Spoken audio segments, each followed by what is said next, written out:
who will be introducing himself as well with us. And today is such a wonderful day. And I want to say compliment of the season to our viewers and our listeners. As you are joining us, please share this program, uh, tag your friends, invite your friends, because we are going to have a wonderful and an interesting period for a few hours. And I believe that we might also be able to open the line if the need be because of our interaction and discussion, because I know that Biafrans are always eager to ask questions. If the need arise, we are going to make that decision in the course of this program. I want to welcome you once again. We are transmitting from all platforms. We are transmitting from our satellite channel. If you have not downloaded the BTV application, go and do so. Go to Apple Store and download. Go to for all some of you that have access to our YouTube channel. We're on YouTube, we're on Twitter, and we're also live on Facebook. It's my pleasure to have you. Lion Man, you're welcome to the program. Yeah, thank you, Mazi Patrick. You came. God bless you for your good work, and I want to seize this opportunity to say, keep it up, and God is your strength. Thank you very much. Thank you very much. Lama, we have a guest here, and I think you are in a better position to tell Biafrans about him for the fact that we are going to run on interpretation, his personality, and fortunately, he cannot speak English, so he's going to, whatever interaction we are going to have will be interpreted by Lion Man, who is going to do the interpretation in Portuguese. And I want you to talk to him and tell him that he's welcome to BTV. Senhor Alex, boa tarde. Como está você? Boa tarde, Lionman. Boa tarde, Patrick e todos os irmãos e irmãs que estão aqui. Muito obrigado. Obrigado pelo convite. Bem-vindo na BTV. Muito obrigado. He is saying that he's greeting everyone, both Mazi, Patrick, and every Biafran is greeting every one of us here. Thank you very much, Lion Man. Thank you. It's my pleasure to have him. Tell him that it's my pleasure to have him. Ele está feliz para convidar você aqui na televisão hoje. Muito bom, Lionman. Eu que agradeço o convite. Fico muito feliz de participar aqui e contribuir com a reflexão. Muito obrigado. He said he's very happy to appear in this television today to contribute his quota on our movement. Thank you very much. Alex is our guest this evening, and he is a Brazilian and also a friend of the Biafran people. And he has taken interest in the cause of the struggle for Biafra restoration. And today we are going to dissect some of his positions as regard to his views on the struggle for Biafra restoration and how the Nigerian government have also, maltreated the Biafran people, treated the Biafran people. And Alex is here. And we also want to let you understand that he's a sociologist, a researcher on African immigration in Brazil. So he understands the history of Africans and immigration in Brazil, considering the fact that Brazil have also been a very, very a country with a long story with immigration, immigrants from Africa and all over South America. And it's going to be quite interesting that he's going to give us some of the histories and some of the education that our people need at this point in time to understand the relationship between the Biafran people and Brazil. I want to, first of all, Lionman, ask Alex what he knows about the indigenous people of Biafra. Senhor Alex, ele está perguntando que você sabe sobre o povo de indígena de Biafra? Isso. Bom, Obrigado, Lyman. Lyman, eu vou falar. Eu falo um pouco e você vai traduzindo, né? É isso? Sim, sim. Tá, ok. Bom, o Brasil, nós temos aqui um histórico de uma migração africana muito forte, né? O Brasil tem a segunda maior população negra do mundo, né? Depois da África, o Brasil, né? E então sempre me interessei pela questão do continente africano. Em especial, eu sempre me interessei pela questão também das mobilizações sociais, né, no continente africano. E em especial sobre Biafra, né, que foi perguntado, eu conheço aqui a partir de grupos que estão aqui em São Paulo, né, na cidade de São Paulo, quando teve esse associativismo, né, no começo dos anos 2010, 2012, essas mobilizações políticas aqui em São Paulo. Então eu passei a conhecer a, a, as pessoas de Biafra, né, que moram aqui em São Paulo. Lion, você quer traduzir? Eu vou falando Sim, aos poucos para não ficar muito grande. tá bom, eu traduzo. He is saying that he have come to know about Biafra due to the IPOB group in Brazil, São Paulo, who he have been mingling with, which they have approached his office, and he got to know them, and they have been there for us as a Biafrans and the other immigrants from Africa. Beautiful. Isso. E no Brasil nós temos muita. Não, Continue, continue, desculpa, Patrick. continue, Alex. Isso.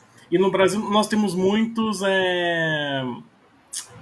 migrantes de vários países, né, africanos de vários países, que fazem as suas reivindicações políticas, suas mobilizações. E o grupo de Biafra é uma das diásporas africanas mais fortes aqui em São Paulo e no Brasil.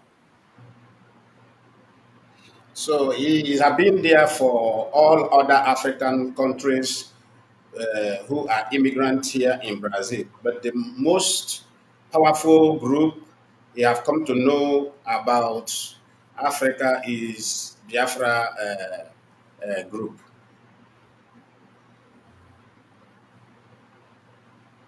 Okay, so that is interesting. Alex, it's my pleasure because it's very, very interesting when we meet our friends all over the world. We try to build good relationship with them. And for Biafran people, every relationship at this point in our struggle is very, very important. Mazi, let him. Senhor Alex, ele está falando que ele está muito feliz para conhecer você, como nós Biafra, qualquer lugar que nós está, qualquer país que nós está, nós sempre respeitar o povo de lá para nós se misturar com esse povo para coisa boa.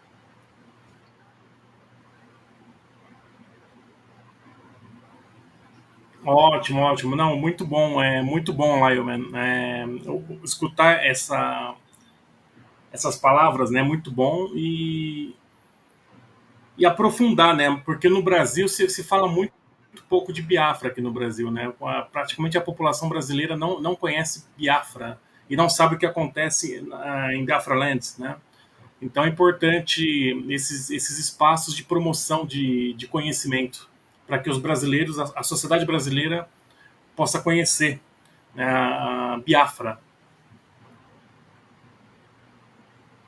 So he is saying that before now, the Brazilians don't know what is called Biafra, but due to our engagement here in Brazil, they are beginning to hear about Biafra, and most of them are interested to know much about Biafra. Okay. My question is, does he know about Nigeria?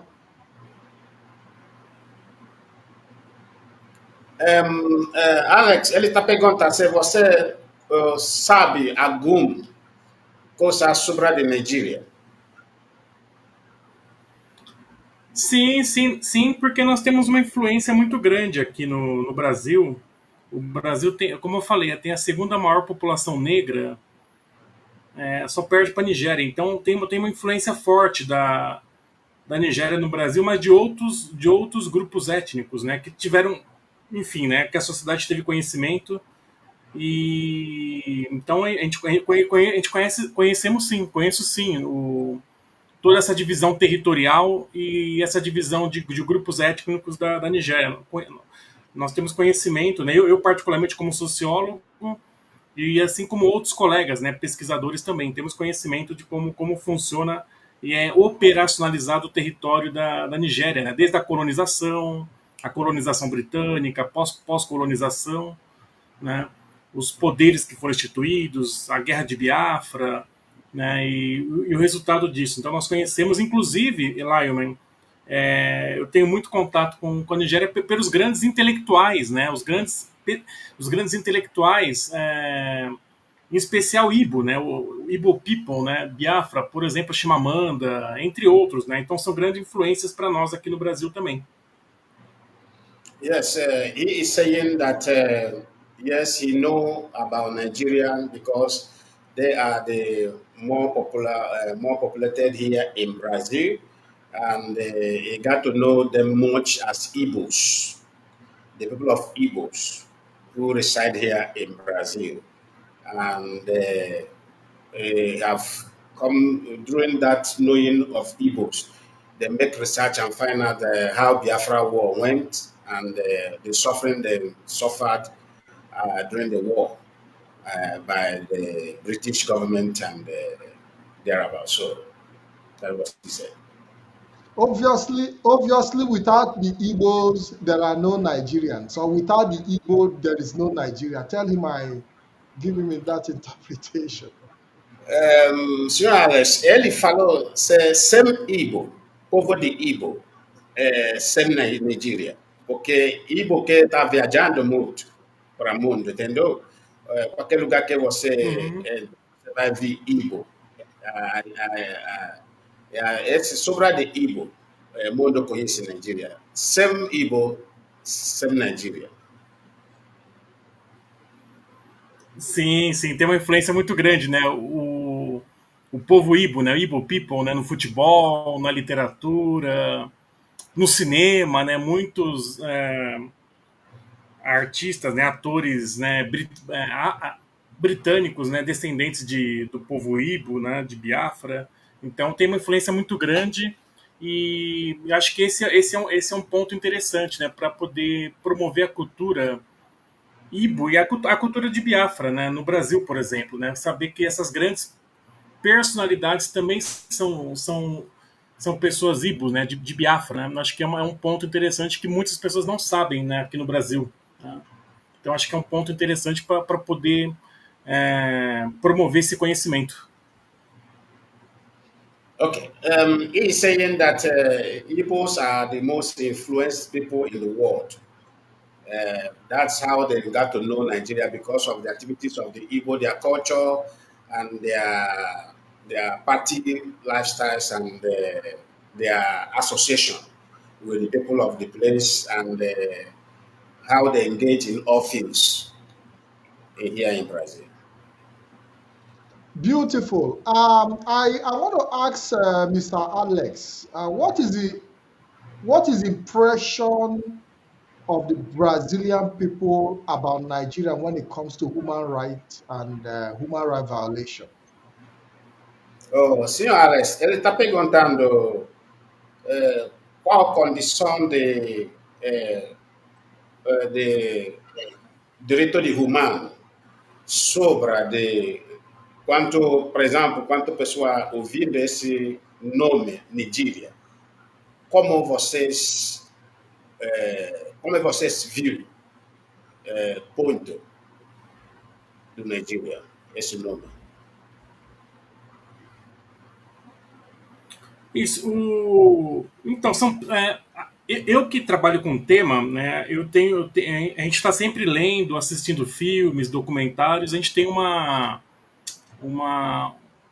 gente sabe o que acontece no território, mas assim, pensando na sociedade brasileira, não conhece o continente africano, em grande parte não sabe muitas coisas do que acontece no continente africano, especialmente sobre África, né, especialmente sobre Nigéria, então não chega muita informações para as pessoas, não chega.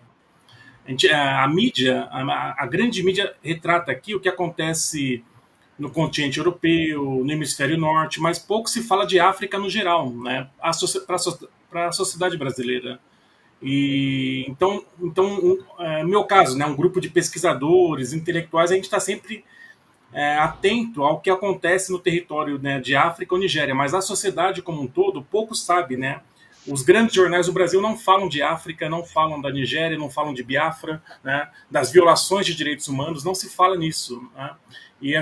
Então tem uma questão da midiática também nesse sentido, né?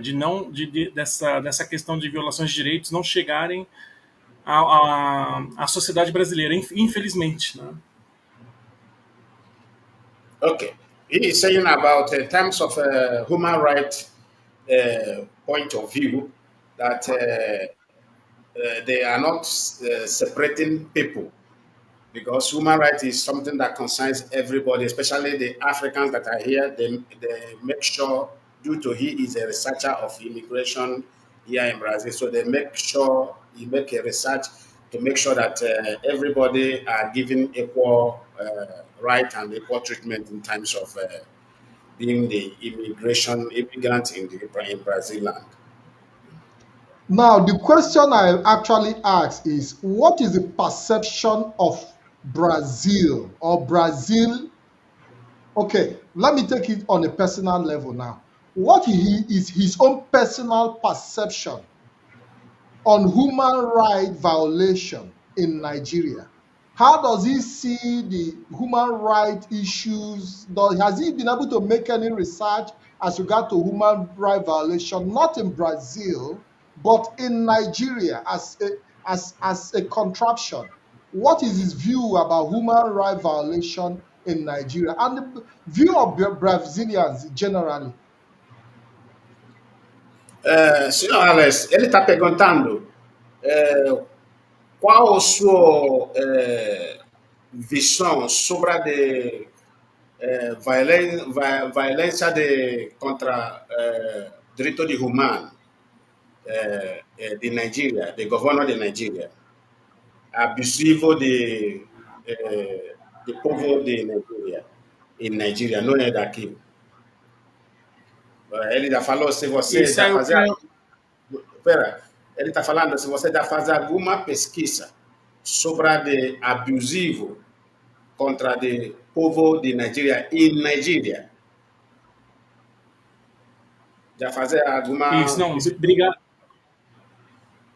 Sim, obrigado, Leme. O que a gente tem aqui, pensando em dados, né, nós temos muitos pessoas em situação de refúgio que chegam ao Brasil, especialmente que é da etnia Ibo, que é de Biafra. Tem muitos aqui no Brasil, né? A gente posso até falar que a maioria da população aqui de São Paulo, né, africana, a gente sabe que tem muitos refugiados aqui que são da terra de Biafra. E se tem pessoas chegando em situação de refúgio no Brasil, especialmente São Paulo, é porque há violações de direitos humanos. Isso é fato. Há violações de direitos humanos, né?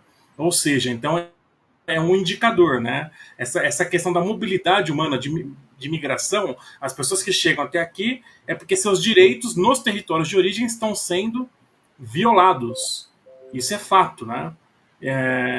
Então é importante, né, a gente sempre se atentar quais são esses tipos de violências. É uma violência simbólica, é uma violência física. Então a gente sabe que tem violações de direitos no território e por isso que as pessoas saem. Esse é um indicador para nós analisarmos aqui a violência a partir daqui do Brasil, né?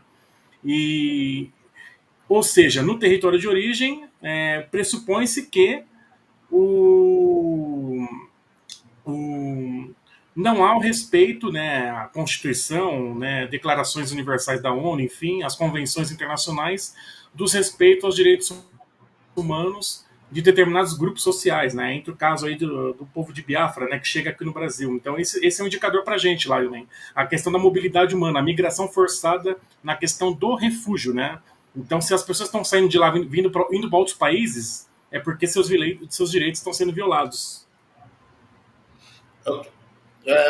He is saying that especially most of immigration that come from Africa, especially from Nigeria, they always give reports to the immigration center uh, concerning the violation of their rights in Nigeria and the denial of many opportunity in Nigeria. So when they come, this story is what most of them in their office have had many years, and they are very very concerned about this particular violation of human rights coming from Nigeria.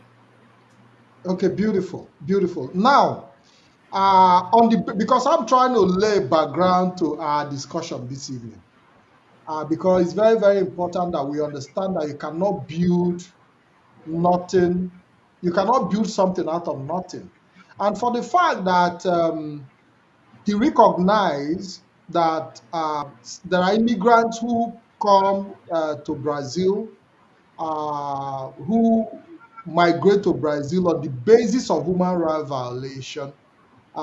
It's also very, very important that we lay the bedrock of our discussion on the basis of the reason for Biafra, agitation, because it is also part of the reason we are agitating to separate ourselves from Nigeria.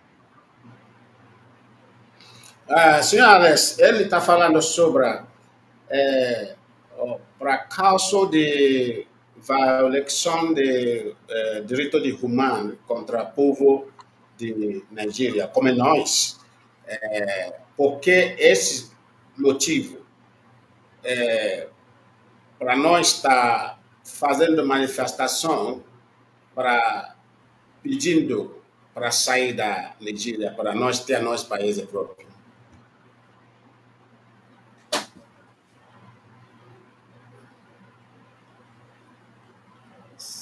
Posso responder, Laine? Sim, responda. Isso. Não, sim. Essa questão, né, da violações de direitos, como eu falei, a migração é um indicador, né?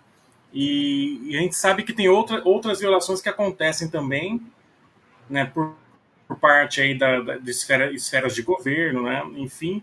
E essas agitações, protestos que acontecem ao redor do mundo, especialmente também aqui em São Paulo, acho que vale mencionar, Lyman, né, aqui em São Paulo, nos últimos 4 anos, as grandes mobilizações africanas em São Paulo foi promovida pelos Biafrans, né, que promoveram várias manifestações para chamar a atenção da sociedade brasileira sobre o que acontece no território de Biafra, né, as violações de direitos humanos. Então, as grandes mobilizações africanas dos últimos 4 anos, quem promoveu foram os povos indígenas de Biafra, aqui em São Paulo. Né? Lyman também estava à frente de todas, né, junto com outras pessoas. Então, é importante mencionar isso, né, essas mobilizações para chamar o apoio da sociedade brasileira. Lembrando que o Brasil, enfim, pouco se fala na esfera internacional, mas o Brasil é o 5º maior país do mundo, né? O 5º maior país do mundo de extensão territorial e de pessoas, né? De número de habitantes, né? Então, acho que quando tem essas manifestações políticas, é chamar o apoio, chamar a atenção do que está acontecendo do outro lado do Atlântico, mas do 5º maior país do mundo, né? Acho que esse é um dado interessante lá, também. Okay, he's saying that in terms of violation of human rights uh, from Africa, coming from Africa, especially from Nigeria, as he said, uh, we IPOB have organized series of protests, of rally to call the attention of the government of Brazil uh, to pay attention on what is going on in Africa, because he said that Brazil government supposed to be among the government that are supposed to look beyond their own territory. They're supposed to be among the nations that will look beyond their own territory and look into what is happening to others, like we Biafrans, how we are being maltreated in Nigeria, how we are being killed. And we have taken the complaint to their office. We have taken the complaint to the many ministry here in Brazil. We have taken this complaint. According to him, he said that I understand that I myself and the other Biafrans are always in front line of this particular movement. That Brazil government today are not ignorant about issue of Biafra, because the submission of our complaints and the letters and the other documents are with them and their judiciary department. Beautiful. I also want you to let Alex know that the issue of Biafran people is not just based only about human rights violation, that there are still many other factors which I will also bring to his attention if he's not aware. Senhor Alex, ele está falando causa de Biafra. Não é só de violação de direitos humanos ou abusivo de pessoas de lá. Só que ele, depois ele vai fazer mais perguntas. Ele vai apresentar um patch que nós vai conversar sobre isso hoje.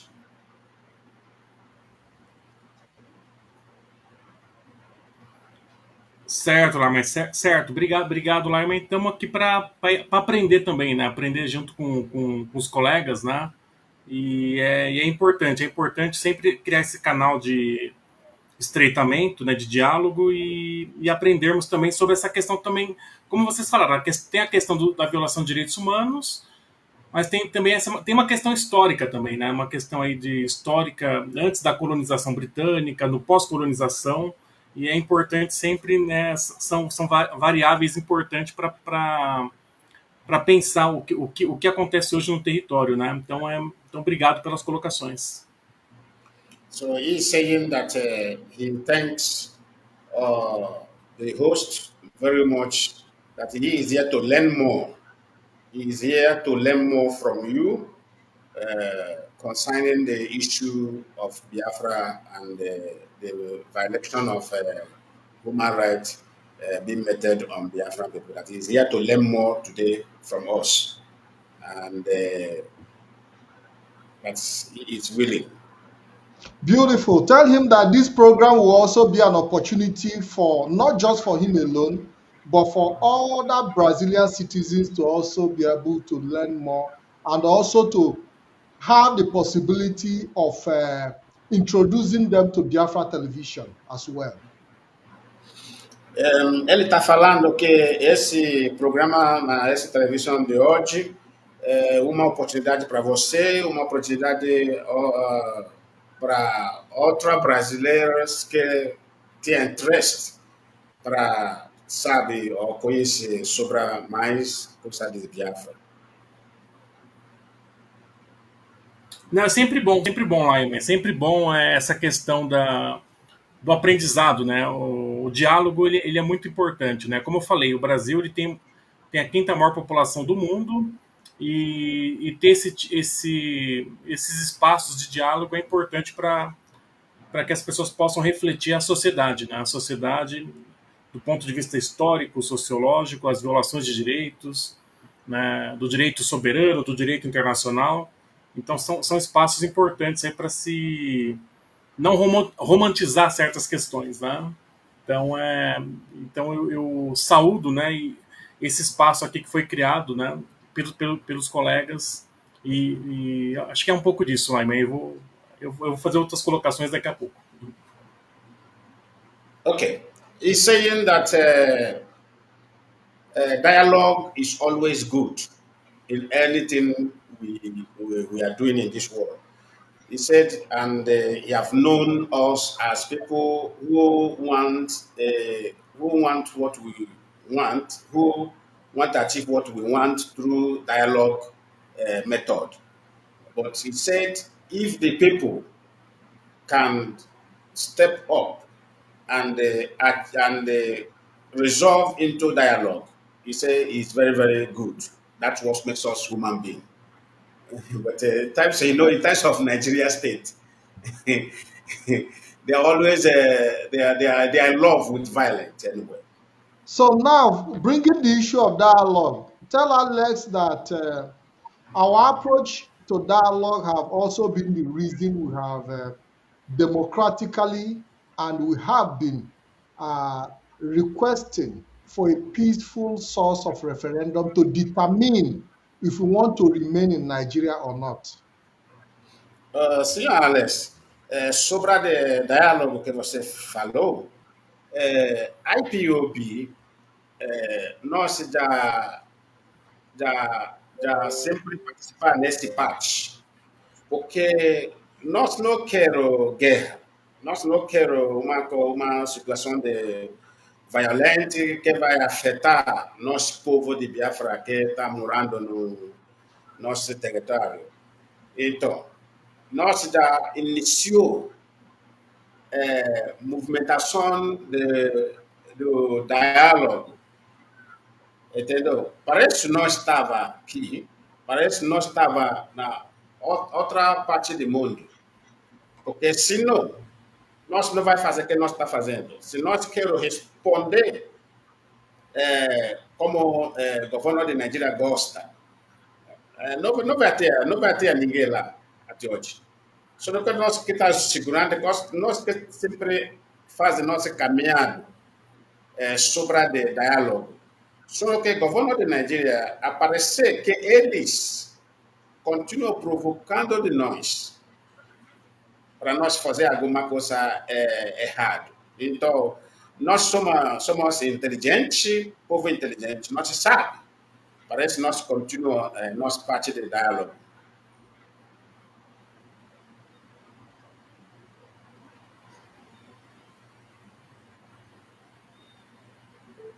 Pode? Sim, lá, eu entendi. Pode falar? Pode falar. Tá, não, eu entendi lá, não, é importante sempre esse tipo de espaço, né? Eu queria comentar que, como eu tinha falado, né, que nos últimos 4 anos, o IPOB fez vários atos aqui em São Paulo de mobilizações políticas, né? Inclusive na porta da grande mídia, né? Acho que o Lyman estava lá também em 2021, quando teve aquele ato na porta de uma grande rede aqui, internacional aqui em São Paulo, né? na Avenida Paulista. Teve vários outros atos também que os membros de Biafra aqui no Brasil, em São Paulo, entregaram cartas para representantes de governo, sociedade civil, explicando, né, o que acontece no território de origem. Então, acho que essas são formas aí também de sensibilização, né? Sensibilização, como eu falei antes, da sociedade brasileira sobre o que acontece, né, essa perspectiva histórica e contemporânea, né, atual, sobre o que acontece no território de Biafra. Então, é importante, né, essa questão essas mobilizações, do meu ponto de vista, elas têm um caráter pedagógico também, de ensinar também a população brasileira. E muitos atos que tiveram aqui do povo de Biafra aqui em São Paulo, as pessoas iam perguntar o que está acontecendo, onde fica Biafra, e foram se interessando, né, pela questão dessa perspectiva histórica, né? Então, eu acho que é importante, e também do ponto de vista de alguns representantes aí de órgãos públicos, governo também, que foram entregue cartas para deputados, senadores, né, enfim. Então, acho que foi um ponto interessante também, de despertar o interesse. Acho que talvez, Lionman, a palavra-chave, the keyword, né? A palavra-chave seja essa, despertar o interesse também da população aqui sobre o que acontece. E isso foi feito ao longo desses anos, aí, os povos de Biafra aqui em São Paulo.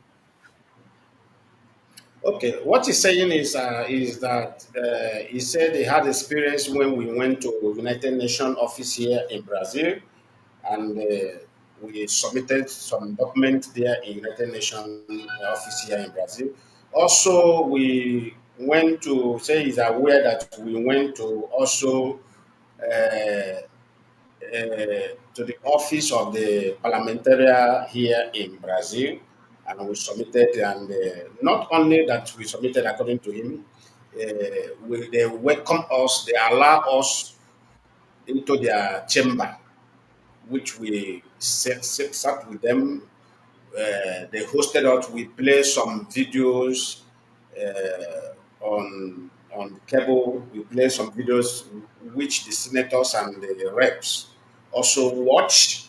And he said, according to him, sincerely speaking, according to him, he said there is a way government handle issues in times of this. So those things, those efforts are not lost. Those efforts are still there. So they are still monitoring the situation, and we will move on. Yes, we really appreciate that reception. And we know that Brazil is a very big country, a very great one. So for you to have access to Brazilian parliament, it speaks a lot about the effort of the indigenous people of Biafra in trying to create a lasting relationship with the Brazilian people and its government. Do I have to explain that? Yeah, explain to him that we know that Brazil is a very big country, and that we know that we have been given the opportunity to have access to the Brazilian parliament is, is something we appreciate as Biafran people, and the reception they give us. Yeah, you can explain that to him.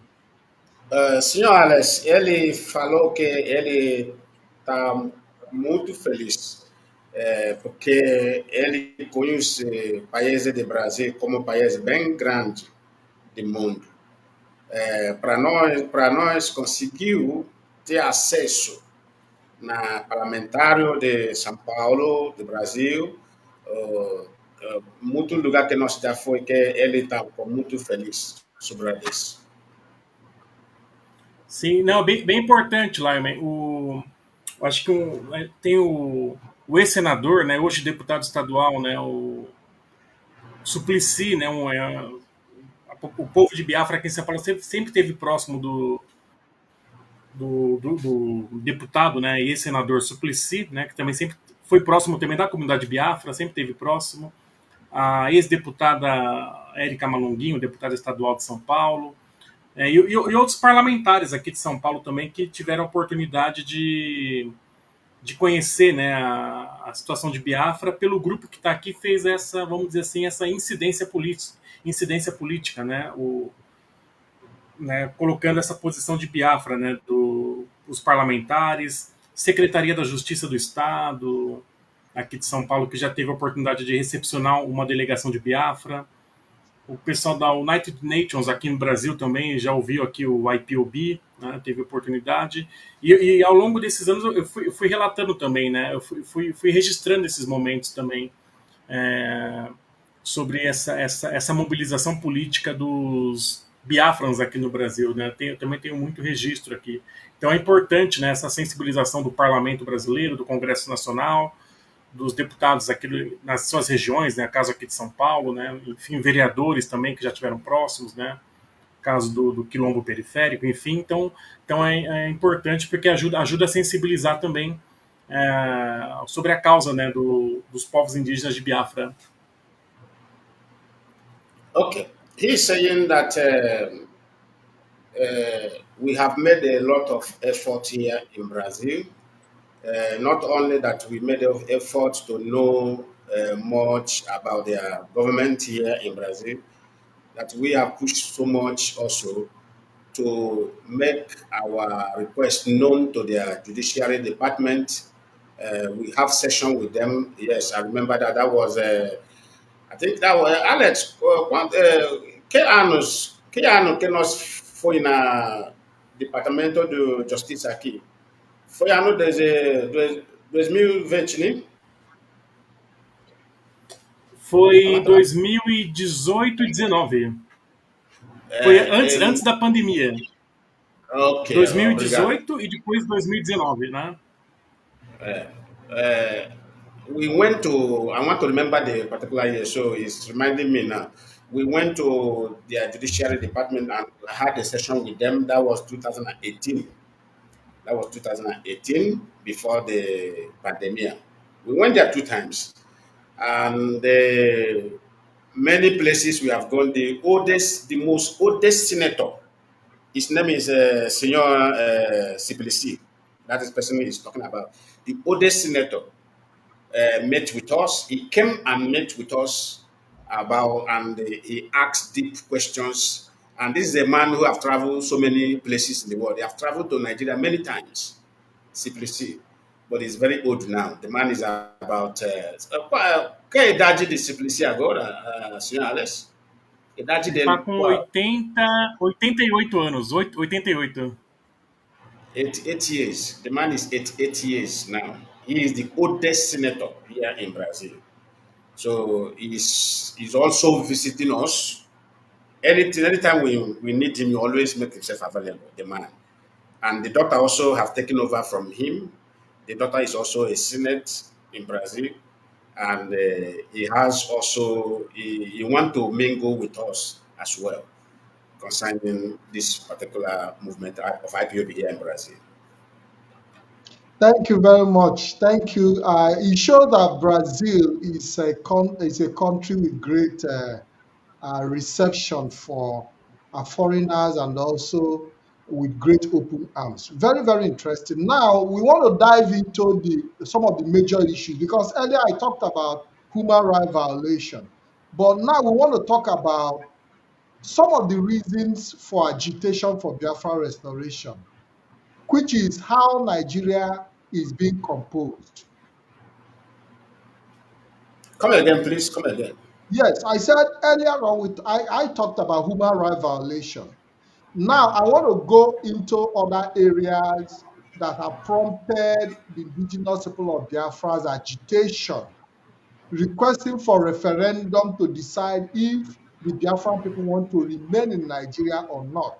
That is the area we want to talk about now.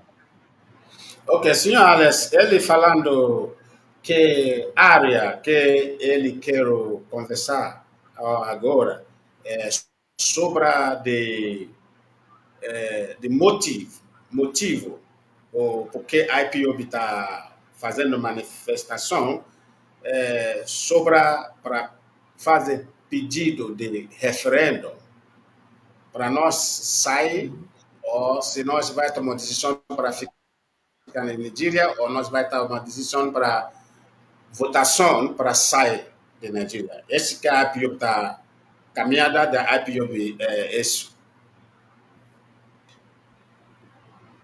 Sim, entendi, Lion. Não, é importante. Quando você falou do referêndum, Lion, eu lembrei de 2017. 2017 foi a primeira participação, né, do IPOB na Marcha dos Imigrantes aqui em São Paulo, Marcha dos Imigrantes que acontece todo ano. E naquela época, 2017, tinha a palavra de ordem que vocês puxaram, né, referêndum. Né? Então, daquela época e de outras marchas também que vocês fizeram, né? Então a questão do referendo, que também muitas pessoas foram conhecer o porquê do referendo, né? A importância do referendo. Então é importante também ter lembrado disso. Obrigado, Ayman. So he is saying that he remember vividly that we made such a request in one of our rally in 2017 at Avenida Paulista, demanding for referendum, and many officials were asking, what is the motive for the referendum? And we presented because everywhere we go, what we normally do, we present our document, we speak with our mouth, also present the written document and back it up. Beautiful.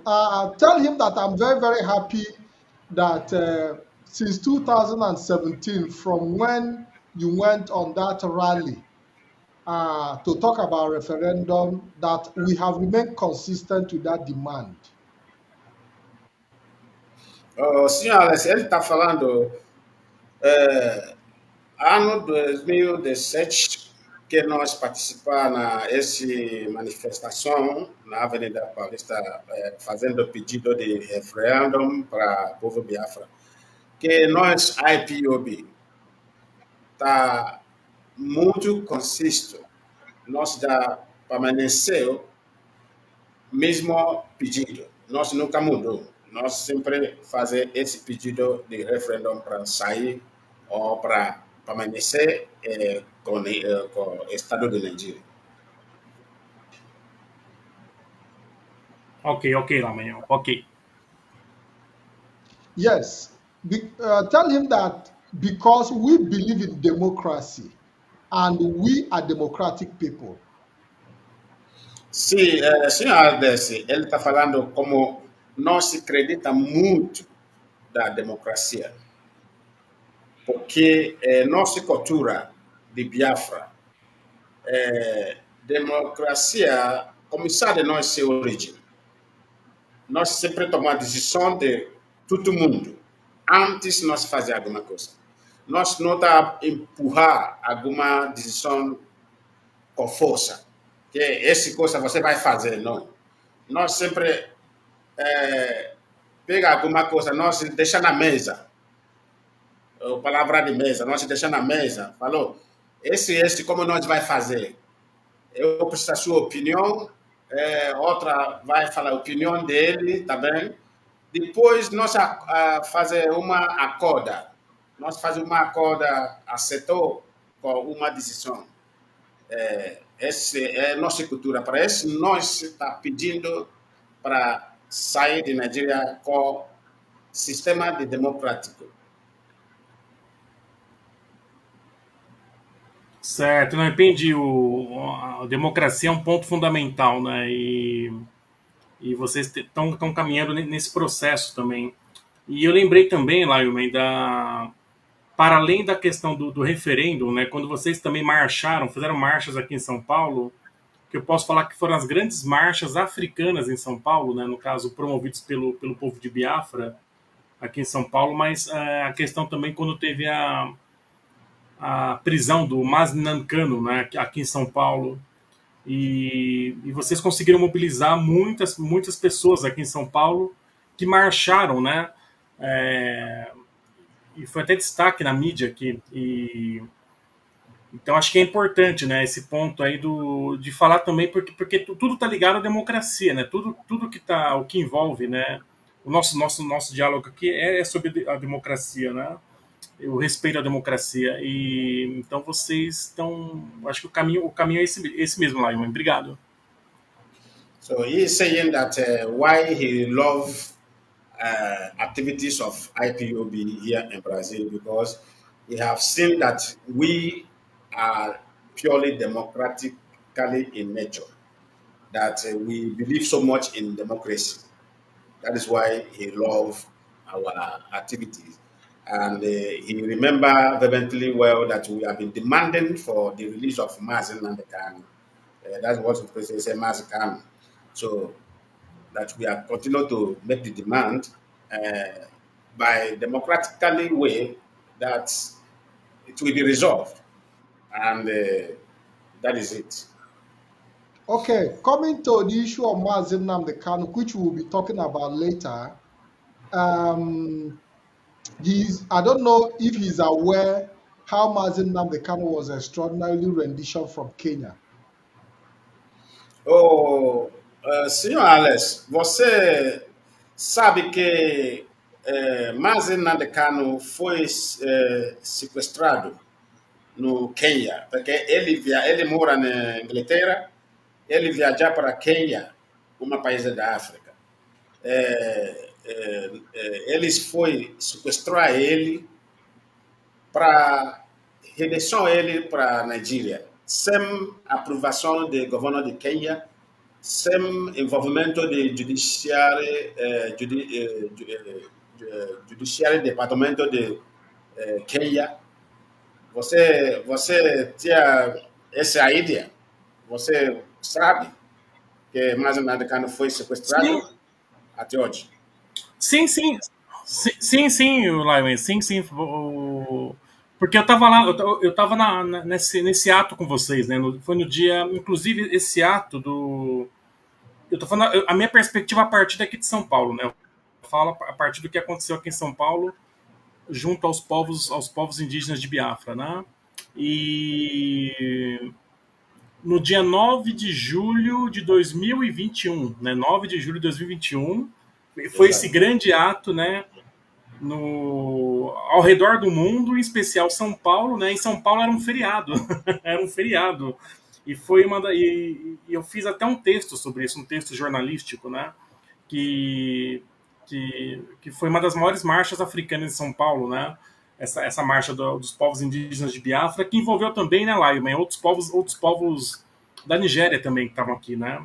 E então eu sei porque eu acompanhei toda essa questão, né, o que envolveu esse processo de mobilização política, essa denúncia, né, da prisão, né, do Nnamdi Kanu, né? Então eu acompanhei, sim, eu sei todos esses detalhes, né? Okay, he's talking about that in 2021 June. That's what we did. Because when we heard that Mazi Nnamdi Kanu had been kidnapped in Kenya, we organized rally immediately. But the rally was not a public rally. We we we arranged some document and they sent it to their to the Department of Judiciary here. And he said that the government they are aware. He said Brazil we are fully aware that Mazi Nnamdi Kanu was kidnapped and is still in illegal detention. Beautiful. Now, moving from that angle, I've heard him talk about Britain and Britain. So he is aware about the amalgamation of Nigeria. Senhor Alex, ele falou que você tinha sabido, você tinha alguma sabedoria sobre a de enforçado, enforçado de pessoas para enforçar como pessoa para aceitar Nigeria como país, como a Inglaterra fez, porque eles não fiz sobre para votação. Eles falou, você, Yoruba, Hausa, Igbo, vocês, a partir de hoje, vocês chamam Nigeria.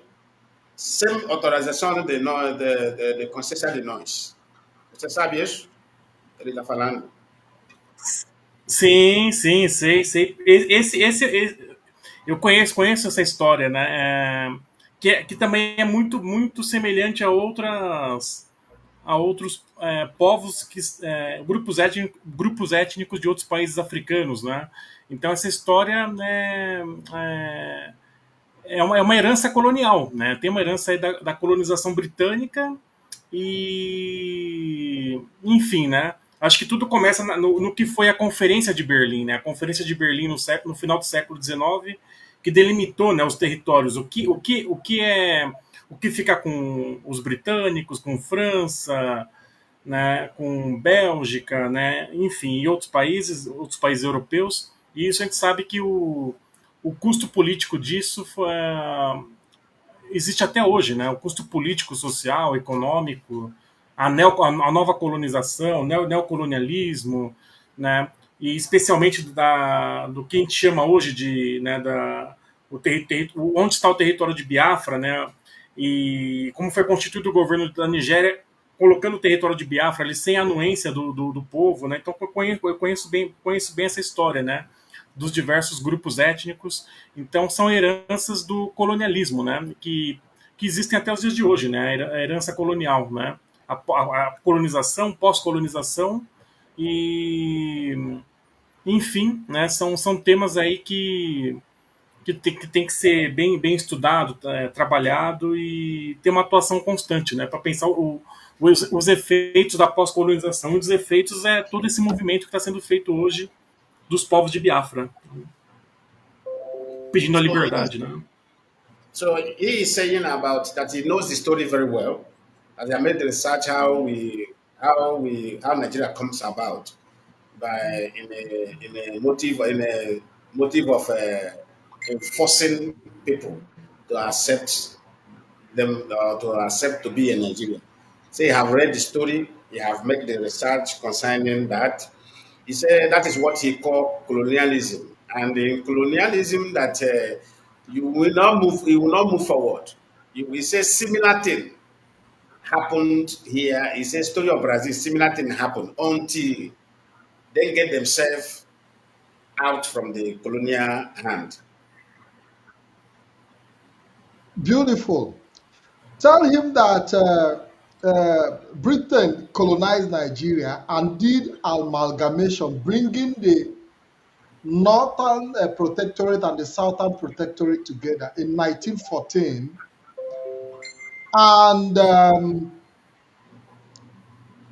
document was signed that this amalgamation is going to last for 100 years. So between 1914 and 2014, that document of amalgamation expired because between 1914 and 2014 was when that amalgamation was supposed to last. For Nigerians to now decide if they want to continue together. Please give him that interpretation. Senhores, ele falando ano 1914. Ano 1914. 1914. No, this Portuguese, that's why I speak is Italian. Yes. So, ano do 1914, que britânico entrou na África, território de África, de Nordeste, de Oeste, de nós, Biafra. Eles juntamos junto, assinam algum documento que fala sobre esse documento vai vencer. Esse documento já venceu ano 2014. Porque esse documento, se você fazer calculação do ano de 1914, mais de 2014, vai dar 100 anos. 100 anos. Eles falaram, depois de 100 anos, povo pode vir junto, tomou decisão se eles vão continuar como Nigeria ou eles vai, cada pessoa vai lado deles. Então, essa amalgamação de nós já venceu ano 2014. Que falou que você vai dizer sobre isso? Isso, não, é importante pensar essa questão, essa perspectiva histórica, né, do que foi a colonização, pensar essa perspectiva, né, do protetorado, né, do protetorado britânico, pensar a independência, né, da Nigéria, né, no 1960, 61, né, e pensar esse reflexo, todo esse reflexo dessas mobilizações, como que se criou-se essa nacionalidade, né, do ponto de vista sociológico, né? Aí eu trago enquanto uma categoria de análise sociológica como que foi construída, forjada a nacionalidade, né? Com diversos agrupamentos étnicos, grupos étnicos dentro daquele território e, enfim, né? Que uns assimilaram, outros não, e outros, né? Enfim, o caso aqui do povo de Biafra, né? Que tem uma outra alternativa frente a esse histórico. Então, acho que é importante pensar, né? Sempre, como eu falei anteriormente, os reflexos da colonização e da pós-colonização, como isso ainda influencia as decisões políticas, influencia todo um conjunto de normativas, mas também influencia também as mobilizações políticas. Acho que é um pouco disso, Lyman. So he's talking about such thing happens where where they don't respect what the document they put down due to the influence, political influence. And the many people who, yeah, according to him, the fault may not even come from Britain. It may come from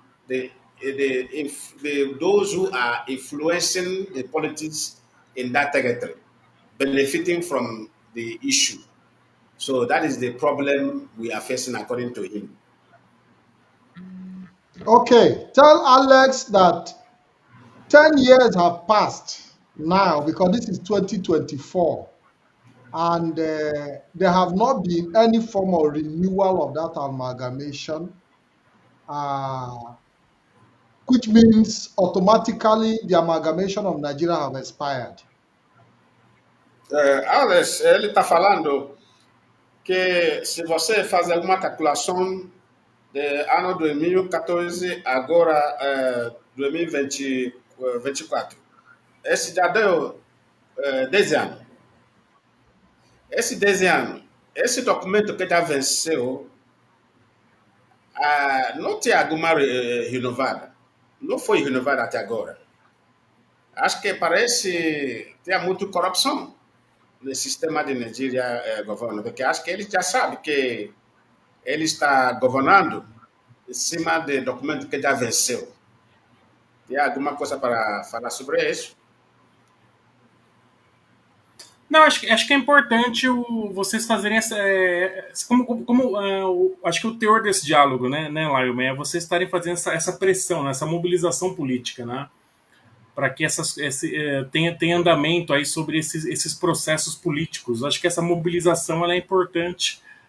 E essa mobilização, essa cobrança, em especial desse documento, né? Então, fazer essa pressão, né? Acho que é importante, como vocês como vocês fazem ao longo de todos esses anos, né? Acho que o caminho é esse. So he is saying that the movement of IPOB, that what we are doing, showcase that he said our system is exactly the system of mobilizing for something like politics method. He said that have been the system of IPM, which is democratically system. He said we should continue pushing the way we are pushing and the method we have been applying.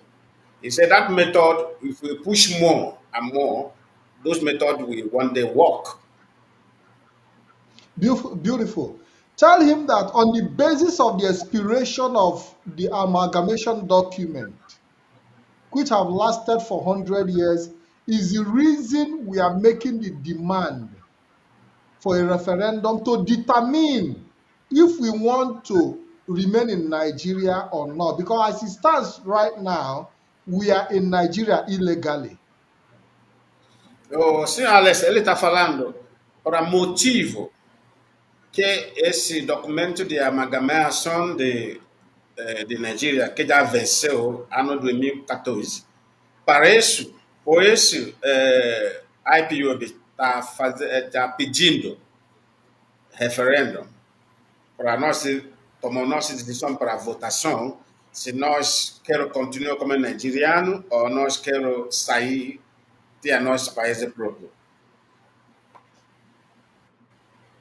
Certo, perfeito. Perfeito. So it's perfect. Our demand is very, very perfect. Tell him that as it stands right now, that we are in Nigeria illegally. It's very, very important to. Ele falou como nós estamos agora. Como é o documento? Você já sabe quanto pessoa documento venceu, tem que renovar, né? Se não renovar, então você está caminhando ilegalmente. Você não é oficialmente conhecimento. Ninguém quer conhecer você porque como é que você vai mostrar? Por exemplo, a polícia para você lá, falou, cadê a sua RG? RG já venceu. Você não foi renovado. Então, você já virou pessoa, pessoa, como chama, pessoa que não é legal em algum lugar. É isso que está Uhum. acontecendo.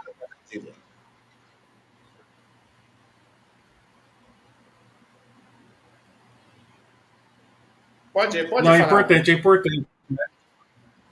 Tá. É importante respeitar o que está nos documentos, né? Os documentos são bases aí importantes para regular a sociedade, né? Regular diversos setores da sociedade. O que está, por exemplo, em Constituição, no direito internacional, né, em acordos, convenções, aí são normativas aí para, né, enfim, regular a sociedade e que seja cumprido o que está aquilo, né? Acho que é um pouco o papel dessas normativas, né? Cumprir-se aquilo que está ali no papel. Acho que é um pouco isso, lá, é isso mesmo. He's saying that normally, when document expire, it's supposed to go for the renewal. He said this is international law, this is local law everywhere in the world. But in Nigeria case, they are not ready to renew their own, so they want to be moving around with the expired document, which which will not bring any good development. So tell him that on that basis is the reason we are calling on the world to understand that Nigeria, as it is constituted today, is an illegal contraption that is not supposed to be existing. Normalmente, senhor Alex, como esse documento do britânico de ano 1914, que já venceu 10 anos atrás. Então, por isso, nós, a Ipob, nós está puxando, insisto, porque como o país fica ilegal, nós chamamos esse país, né? Fica ilegal sobre de outros países. Por exemplo, Nigeria, hoje em dia, se Brasil, o governo do Brasil vai a alguma conferência, se aqui é Brasil, Nigeria vai a alguma conferência, como Nigeria, é coisa ilegal, porque o documento deles que faz aprovação como Nigeria, já venceu. Essa direção que nós estamos olhando, a IPB está olhando e falou, não, essa coisa não dá certo, nós não vai deixar assim. Entendeu? Pode falar alguma coisa sobre isso. Sim. Não, sim. Essa questão. No fundo, né, toda essa questão também da territorialidade, né? Essa questão do território, da definição do território. E eu vejo muito, né? Claro, com algumas diferenças, mas é a luta também dos indígenas aqui dentro do Brasil, né? Os povos indígenas brasileiros aqui dentro, que estão brigando também pelo seu território. Ainda dentro do Estado-nação Brasil, mas também querem a autonomia dos seus territórios, né? O reconhecimento dos seus territórios. Então, isso tem também... A América Latina tem muito isso também, com outros povos indígenas originários de outros países também, né? O reconhecimento dos seus territórios, né? De origem, né? Que ainda que fiquem dentro do mesmo Estado-nação, mas, né, querem esse grau de autonomia. Então é importante. Então eu vejo semelhanças aí dos povos indígenas de Biafra com o que também acontece com outros povos, né, originários, né, indígenas de outras partes do mundo. Então é importante aí essa junção, né, essa compreensão e junção das lutas também. So he is saying that what we are facing, say many countries faced such thing, and finally their territorial demand was respected and be given to them. He say what Biafrans are passing today is what others have passed at the others have gone through, and today they are free from it. He said our own shouldn't be different if we are making such demand. Okay, tell him that Aí, as Biafran. Okay, is there something you want to say? Você quer falar alguma coisa? Pode falar. isso é só para complementar. Dos indígenas brasileiros, né, por exemplo, né, aqui nós temos 305 grupos étnicos, 305 grupos étnicos indígenas brasileiros que estão reivindicando o território aqui dentro do Brasil, né? Então existe muitos grupos, né? Muitos povos indígenas brasileiros que reivindicam também esse território, mas com uma outra perspectiva, né? Uma autonomia dentro desse Estado-nação, né? Mas tem muita semelhança, assim, né? Eu acho que talvez uma palavra-chave aqui do nosso debate, mais uma, né? Seja como que os povos indígenas, né? Seja de África, ou América Latina, enfim, do mundo todo, como são tratados hoje nesse contexto de pós-colonização. Acho que são questões aí para nós pensarmos, refletirmos. Né? So he is saying that even in Brazil, there are people we call the Brazilian origin. We call them the Hindus. He say even them demanded for their own autonomy. Like here now, they call them. If you see the way they are respecting these people, I don't know. Maybe if I watch something like documentary about these people, they love to live inside the bush. The government of Brazil have done everything possible to bring them and mix them up with the people, but they refuse. But demanding for their own autonomy, those ones of them who have studied, who open eye, demanded, and the autonomy there, what they do there, they are fully autonomy in that small territory because they are the original Brazil. The rest people are just descendants who come and meet these people there. But as a democratic nation, they give those people their own fully autonomy, but in Brazil. But they are still as Brazilians, but they give them their own full autonomy. As little Okay. they say they are what? They are 3,000 in population. Imagine. Yes. So tell Mr. Alex that the Biafran people are not ready to condone the legal existence of Nigeria as an entity in the world as it stands today. Senhor Alex, como ele falou, como a Nigeria, documento que, que pode chamar esse país de Nigeria, que já venceu, nós, povo de Biafra, IPOB, não vai aceitar, não pode habitar esse ilegalidade, entendeu? Ilegalidade. Ok.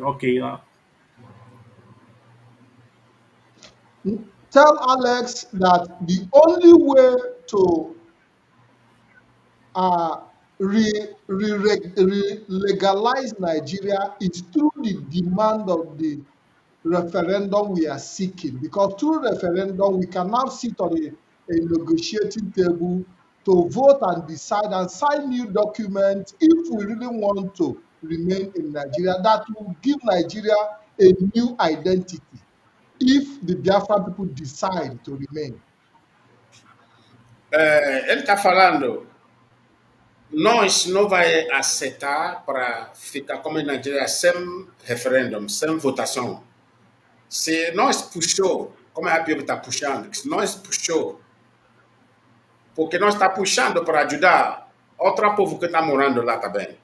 Porque Yoruba está lá, povo de Hausa está lá, todo mundo está sofrendo por causa da ilegalidade do país de Nigeria.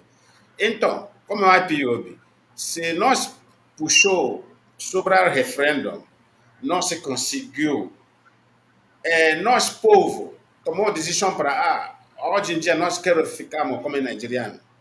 Então, a Nigéria vai ter outra visão. Como a Nigéria vai andar, como a coisa vai funcionar. Porque nada está funcionando na Nigéria. Nada está funcionando na Nigéria. Essa é a nossa preocupação.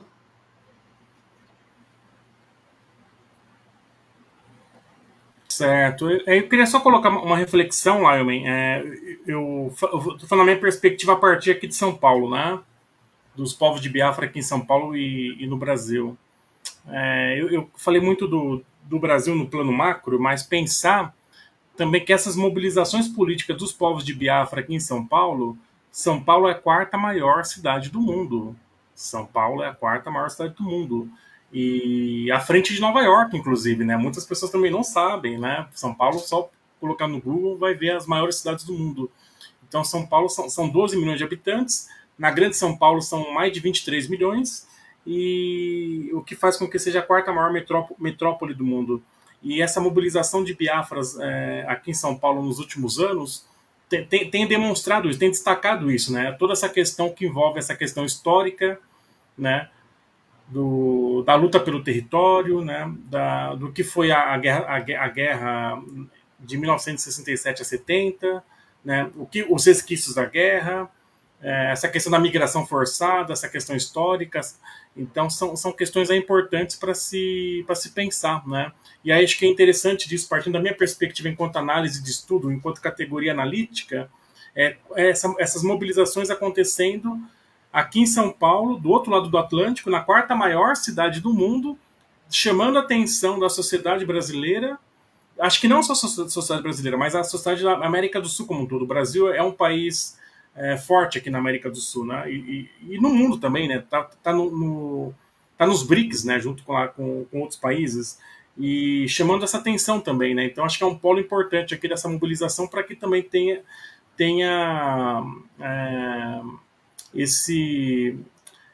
essa reivindicação chegue a outras escalas aí de análise, né? Acho que é um pouco disso, Lyman. Obrigado. So he is saying that normally, like Brazil, the Brazil government joined BRIC, BRIC forum. So he said that is why they have the opportunity to join that BRIC because they want a place where their voice and their demand will be heard without playing any politics of deception. Beautiful. Now we have been able to, cross about 1 hour 30 minutes in this wonderful program, and I believe that we have been able to discuss the foundation of Nigeria because it's very, very important that people understand the foundation of Nigeria. Tell Alex that it's important that people who are, lovers of IPOB all over the world understand the importance of the foundation because the foundation of Nigeria is what we are fighting against and the illegality that Nigeria represents in the world today. Tell him that. Senhor Alex, que ele está falando que ilegalidade de atividade de Nigeria, como ele apresenta no mundo hoje em dia, que a IPOB está lutando contra. Porque nós está com vergonha como ilegalidade de Nigeria no mundo, hoje em dia do mundo. O governo de Nigeria dá apoios, eles dão muito apoios para o grupo de terroristas, eles fazendo financeiro sobre de terrorista, entendeu? Essa coisa, quando nós descobrimos essas coisas, nós falamos não, essa coisa não vai dar certo, porque o mundo está lutando contra a ilegalidade.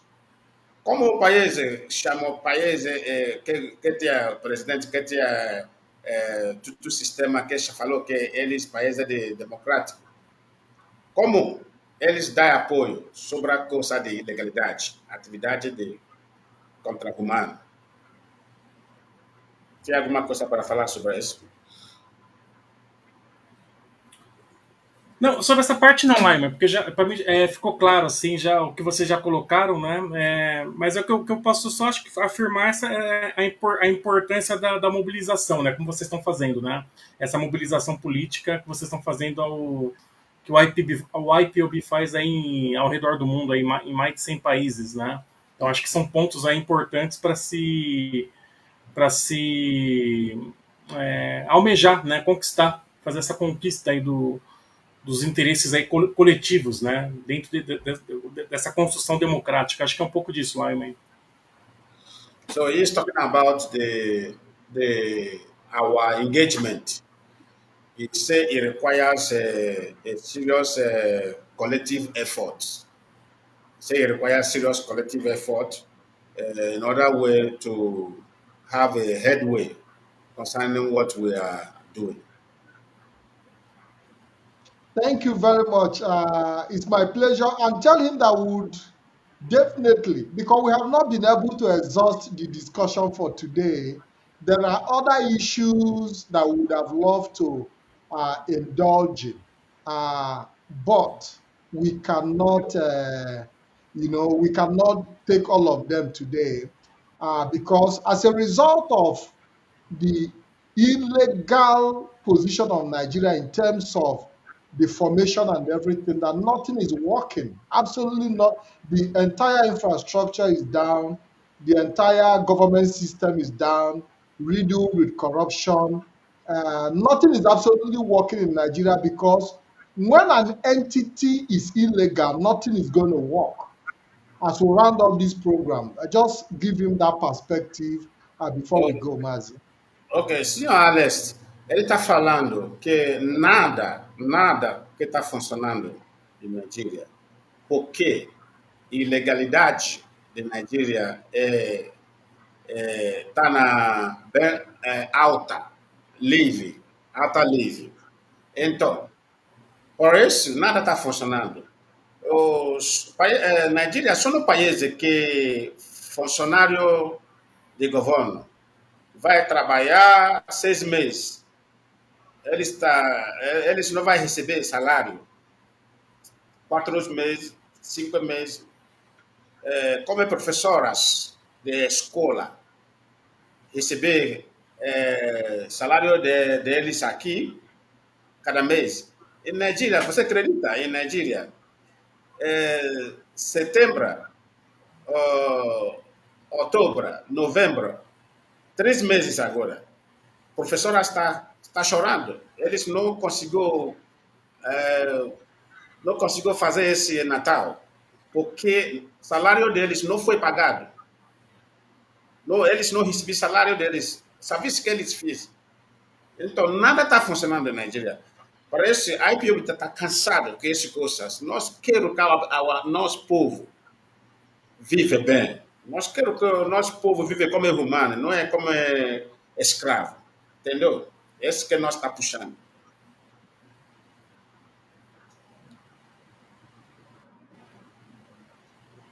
Certo, não, é importante, né, continuar sempre essa mobilização lá, Lyman. Isso é importante, viu? Para que se conquiste aí os interesses coletivos, né? Os interesses coletivos e essa presença aí dos povos indígenas de Biafra, né, ao longo de todos essas décadas, né? Eu acho que é importante também, não foi perguntado para mim, mas eu vou falar também, né? A gente tem aqui no Brasil a presença de Biafras aqui desde os anos 70, justamente depois do pós-guerra, né? Que vieram a grande migração de Biafrans para o Brasil, aqui a partir da década de 1975, 1976, né? Depois da Guerra de Biafra, né? Que vieram um grupo de Biafras para cá. Então a gente tem aqui a presença de Biafras aqui, praticamente vai fazer aí 50 anos aqui no Brasil, né? Depois, então, como eu falei, é um grupo numeroso do ponto de vista de associativismo, né, político bem organizado, frente a outros grupos de outras nacionalidades africanas. E então é um ponto aí de reivindicação, mas também eu gostaria de falar que é um ponto também, pelo que eu observo, de grupos que estão reforçando seus laços aqui na diáspora, né? Reforçando os laços comunitários, identitários, né? Memória, né? Enfim. Então é importante ter essa dimensão diaspórica e os laços afetivos, né? Acho que é importante isso, Lyman. So he is saying that in a history, after that war in 1970, that Brazil experienced the influence of the, the influence of what do you say, our people here in Brazil within the 1974-1975. And if he calculates, he said that the presence of our people, the presence of our people here is marking up to 50 years here in Brazil. Say they know all these things, and the Brazil know the history very well.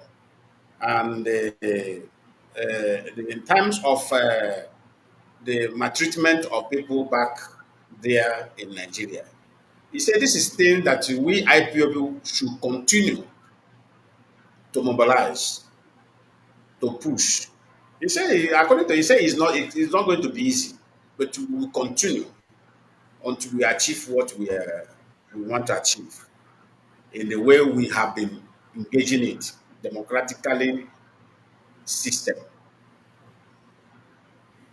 Thank you very much, Mazi. It's my pleasure to have Mr. Alex on our program, and I'm happy to have him and wish that maybe in the future he will definitely come back for more engagement. Mazi Lionman. Ok, senhor Alex, porque nós estamos a concluir o nosso esse programa, ele está falando que ele está muito feliz para convidar você aqui nessa televisão hoje, que no futuro ele está olhando mais, se convidar você para aparecer de novo, para nós falar demais. Ah, sim. Primeiro, assim, agradecer aqui, né, todo o povo indígena de Biafra, né, pelo convite, né, agradecer aqui o Mazi Patrick, né, obrigado pelo convite, Lyman, obrigado também por essa mediação aqui com a Biafra TV Europe, né, é bem importante.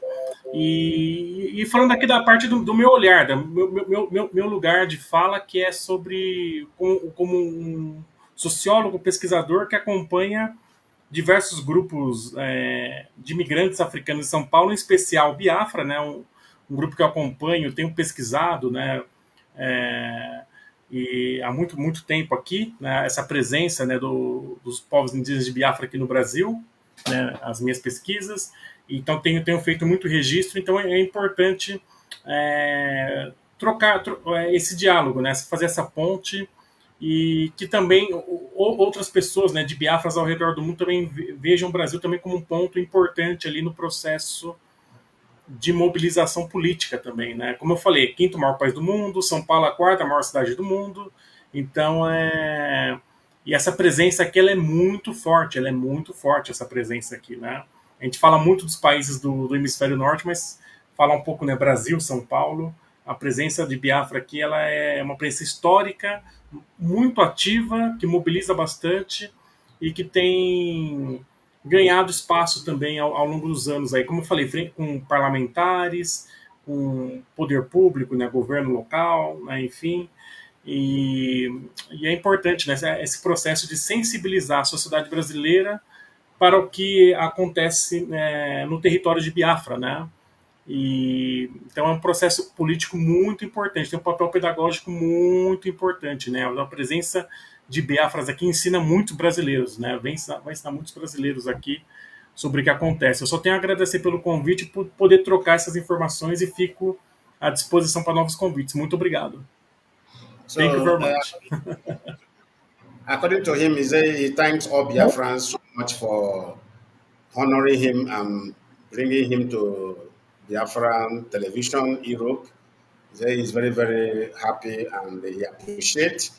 And in Brazil, say Biafra and the IPOB are the most powerful organization here in Brazil who have, it's only IPOB who have make a move to penetrate into their parliament. So there's no other group or other African country who have done that. It's only IPOB who have done that and enter some places where other immigrants from other countries have never even think of entering. He said he appreciates our intelligence and he appreciates our effort to make that happen. And in future, that he hope that you will do more to go more far with the government. Thank you very much. We appreciate him too. We appreciate his relationship with the Biafran people, and I hope and continue to, request that he should also continue to help us in talking to his people, in talking to the Brazilian government, to the plight, to look into the plight of Biafran people, because our request for referendum that might lead to our independence eventually will be of benefit to Brazil too, as a country. Oh, senhor Alex, muito, ele está falando muito obrigado para sua acompanhado com nós aqui no Brasil, que ele está com muita felicidade sobre isso, que Deus abençoe você, que quanto Deus ajuda nós para conseguir o que nós está pedindo como país, que o Brasil também vai fazer a parte de beneficiar desse país também. Ah, obrigado, Lyman. Obrigado e tamo junto. Muito obrigado. Eu que agradeço. Agradeço a você também. Thank you very much, Alex. Thank you. It's my pleasure to be with you this evening. Yes, so Biafrans all over the world, I want to say thank you for being part of this program, Lion Man. I don't know if you still want to stay back, Lion Man, for us to have like 5 or 10 minutes interaction while we allow Alex to leave the studio. I don't know if you have that time. Ok, I have the time, no problem. Senhor Alex, pode sair da studio sem problema, tá? Muito obrigado. Depois nós fala, porque nós queremos continuar um pouco. Ah, tá ok. Obrigado, viu? Obrigado. Obrigado, muito obrigado. Thank you very much, Lion Man. It's my pleasure to have you. Thank you very much. I don't know if you are in a position for us to take some calls. I don't know if you, because I know that our people might like to put 1 or 2 calls. I don't know if you Okay, are in a position to do that. let us give people at least 30 minutes if they can. Okay, let's give our people 30 minutes, and I want our technical assistant to take the number on the screen, +39. I don't know. I'm going to send it forward for her to really put it out there. Just give me just give me a minute. Let me put the number for her. It's a WhatsApp number, and I know that our people might like to call in.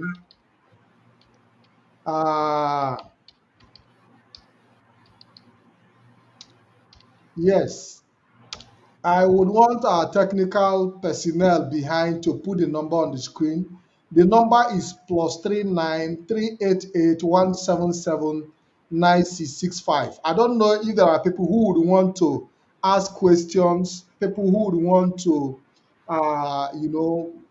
who want to make any kind of input. The number will be on the screen in the next possible in few minutes time, so that you can contribute. While I also call out the number +39 388 177 9665. Only WhatsApp calls, please. Only WhatsApp calls. And I also want to remind us that on the 28th of December, which is coming Saturday, which is in 2 days' time, Saturday 28th by 6 p.m. I'll be hosting the wife of the leader of the indigenous people of Biafra, Lolo Uchechi Kanu on BTV. I want you all to also join us on the 28th of December 2024. That is on Saturday, coming Saturday, 6 p.m. I'm using this opportunity to remind our people that our interview is going to be very, very interactive. And I'm also going to give people opportunity to call it. So, Mazi Lion Man, welcome to BTV once again, which you are also part of. It's my pleasure to have you. From the look of things, it's like you have been able to build, IPOB have been able to build a very good relationship with Mr. Alex. Is it Vegan? Vegan? What is the Virgin, okay? Alex Okay, Virgin. Alex. So, what is your relationship with him? What is the relationship of IPOB with Mr. Alex? Well, the relationship of IPOB with Alex Virgin started. That was 2017 when we did our first protest here, where we take authorization from the police because you can't do anything in a developed world without police approval for security. So we were able, which the former coordinator, is a good guy who worked hard to see that IPOB move forward. Then we were able to go to some offices where they directed us to go. That is when we know him, and he was the director of that office. So we visited the office and spoke with him. Immediately, he heard the people of Igbo people. He was like, "Oh, I have heard about the story about these people." So we began from there, and he welcomed us very, with open arms. Anyway, then that is how we got to know. From that time, we built relationship I with don't him. know what the problem is. Is it? Am I I don't know not? Am if I it's not? from my end. I'm Am I not trying to coming out? ascertain. Uh, Am I not coming out? I think I'm not coming out. okay, Mazi, I Patrick, think am we I coming? have. Yes, I think we have our first caller. Let's take this caller. Let's see. Hello, good evening. Yeah, good evening. Welcome to the program. This is BTV. Can you tell us your name and where you are calling from, please? My name is Obin Okoronkwo. I'm calling from Lyon, France. It's my pleasure to have you. Been, what do you have any contribution to make? No, I don't have any contribution, but I have a question to ask. Go ahead, Obinna. First of all, I want to thank you people. I normally follow BTV, and honestly, you people are doing marvelous work. I say, may Chukwu Kikabiyama continue to protect and guide you people and give you more wisdom. So my question is, there is a video that has been circulating about the pig in Delta.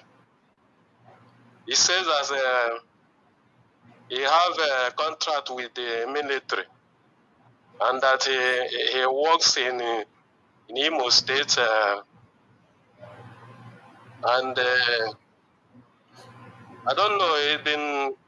I want to ask: is the leadership aware of his contract with the military? Lion can you please And if mute? the Can you please mute your mic? Yes, go ahead, Mazi Okoronkwo. I want to know if the leadership of IPOB is aware the video that is circulating about this pig in Delta having a contract with the military and also fighting. I don't know what is he fighting in Igbo land, fighting with the military, killing the innocent Biafrans. I want to know really if the leadership is aware. And if they are aware, what are they doing? Because this guy have been he have been the insecurity we are talking about in the Biafra land. He have been the insecurity, killing people, kidnapping, you know. So this is my question. Thank you. Thank you very much. Thank you very much, Mazi Okoronkwo. Well, the leadership of IPOB have always reported the activities of this individual you mentioned. I don't know if you are following up. There have been reports from the leadership, and the IPOB also the IPOB intelligence unit is also gathering information as regards the activities that is related, that is going on in this regard. But there is something I would like to point out. There is something I would like to point out because it's very, very, very important that our people understand that history has a way of repeating itself. In 1967 to 1970, between the Biafra Civil War, between Nigeria and Biafra, Isaac Adakaboro was employed by the Nigerian state to work against the Biafran people. A lot of Igbos were killed in the riverine areas, to the point that even Igbos in the riverine areas started changing their names and changing their identity as a result of the onslaught of Isaac Adakaboro. And by the end of the war, while the war was almost rounding up, it was the same Nigerian government that laid an ambush on Adakaboro and eliminated him. So history has a way of repeating itself. But notwithstanding, we are also monitoring the activities of this individual and his group. There is no doubt that he's working for the Nigerian state, and it's also very important that he has come out by himself to say it. Because if it was IPOB that have gone around saying it, what it would have been termed would have been maybe blackmail or propaganda. So it's also very important that it's coming from the groups now. Yes, I think we have another. Mazi, I Mazi, don't know if you have. yeah. Can I have Yes, just I think we have. a few Yes, we seconds have. to add to that? Yes, yes. Go ahead. Okay. To Hold on, the caller. question. Hold on, please. Hold on, caller. Please move away from your listening device, Mazi. Move away from your listening device. Mazi Laman, go ahead. Okay. To add to what you have answered to our brother who called, we need to connect the dots whenever things are happening. Why coming out now to make it open to the world that he has a private military working alongside with Nigerian military? Do you now, if you want to connect the dot, why now? Why coming out now to say it? Because the face they are presenting before in disguise, IPOB have handled Yeah, that no, face. caller, stay on the line. Stay on the line. Stay on the line, please. Just stay on the line. So if you watch now that IPOB leadership have handled that particular face, they are masquerading in the pretense of fighting for Biafra. If that guy is outside, if not handled by IPOB, if it's still outside, Osare Dukuba will not come out and review himself that he is in Imo State fighting alongside with Nigerian military. Who is he fighting? This is the area where are we fighting war? Is there any war going on in Igbo land?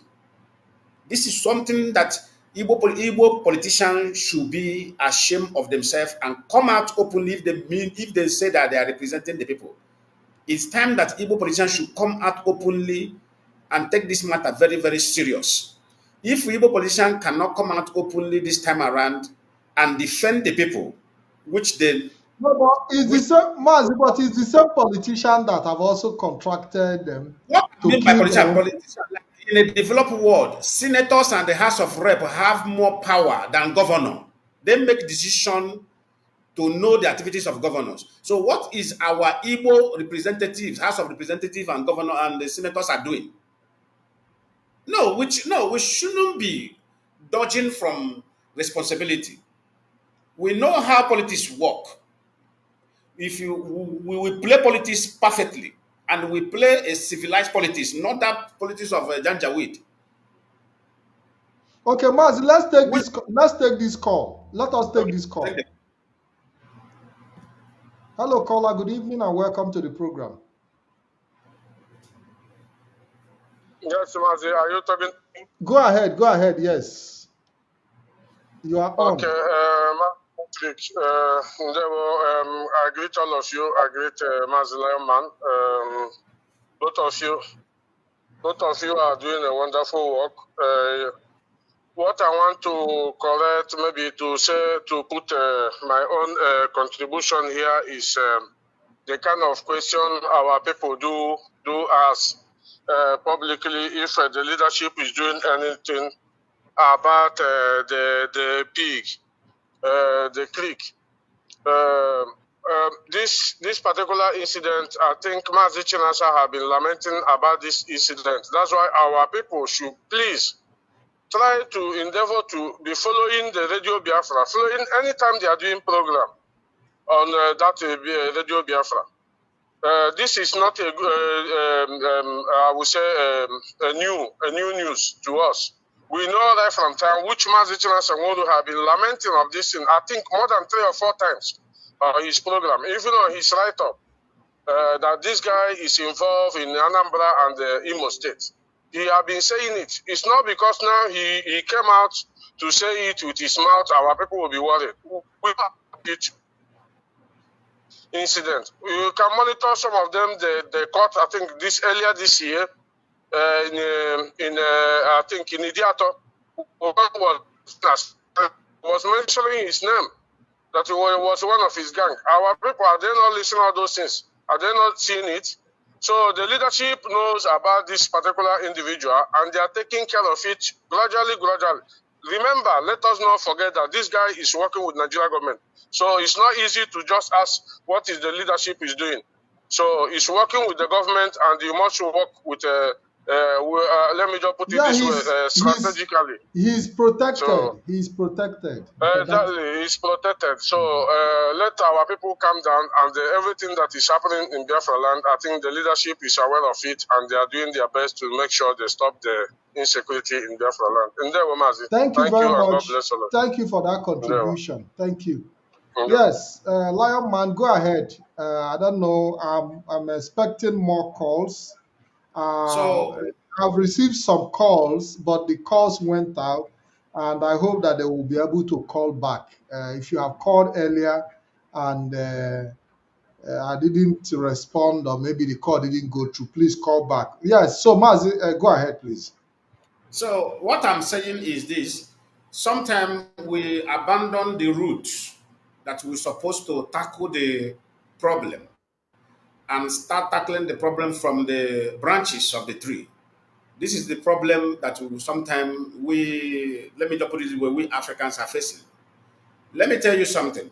This is why they call that there's something they call governors of the state, then the ministers of the country and the president of the country. Yes, Mazi Lion Man, I have to call back this person because he tried to reach out to us. Can you please stay away from your listening device because I'm hearing the echo from my end, please.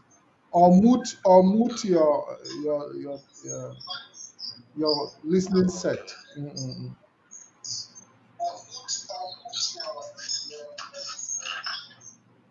Yeah, so while we wait for him to mute, Lion Man.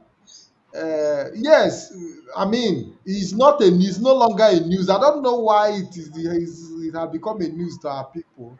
It's no longer a news that this individual have been working, for years now, killing our people, burning houses, And there is also a pro. Okay, can you hear me now? Yes, go ahead, introduce yourself and tell us where Okay. you're calling from, please. Okay, Mazi Mwawota Tito Daniel Ibekwe. I'm calling from United Kingdom. I'm a member of IPOB. Udo Direge Mazi Lion You're Yeah, welcome to the and program, Mazi. You're welcome. Patrick Ike. Yeah, I appreciate your work you are doing is wonderful. And I want to say my contribution. First of all, Merry Christmas to our leader. Mazi Nandekalo Onyenke Nana Titi Zoo na Nigeria. Ha na-ekele Chineke ekele ebe IPOB nọ na rukwo n'oge a. So now Mazi Alex, the guest for this program. So I follow ihe ndị o kwuru na ajụjụ ndị a jụrụ ya gbasara the commitment in the Brazil, na friend of fighting IPOB. So I want a question to ask him, being that he have expressed the interest of Brazil and Anyande Brazil Ogoro IPOB is a united, resolute group for self-determination. And Yama being a sociologist and sensitive role on a play in fundamental human rights. So onye ndu anyị aka ya dọchana ihe dum na-eme and IPOB na ihe gbasara Nigeria and intimidation na ebe IPOB dị. So far so good. Our leader have defeated Nigeria in their court, and every world leaders know about it, and still zoo are they determined to hold him and fighting to destroy IPOB, which they cannot achieve by every means they have been trying. So what is Brazil doing? Because Brazil one embassy in Nigeria. What are they doing? Seeing all these things happening, even the toad in the creek have confessed that he has a hand in all the killings. Then we know about some of the southeastern governors, their hand is dented in all these criminalities, and the non-IPOB member have been involved in any of the things. Those of our IPOB members has been held in various DSS facilities and even in prison custodies in Nigeria. We see that their hand is not being held in any of the criminalities happening in Nigeria, both the one in the north and everywhere. Why is the nations not, talking about it and the quest for our referendum? What is Brazil doing, even as a nation, to see that the zoo cannot do all these things and get away with it? Thank you. Thank you very much. Maz, it's important that I respond to you in that question. One thing you must understand is that Mr. Alex is not a government official. So in his capacity, he might not be in a position to give you response to what Brazil is doing on the issue of Biafra. But what Alex have assured us is for us to continue with our push and continue with to remain consistent in what we are doing.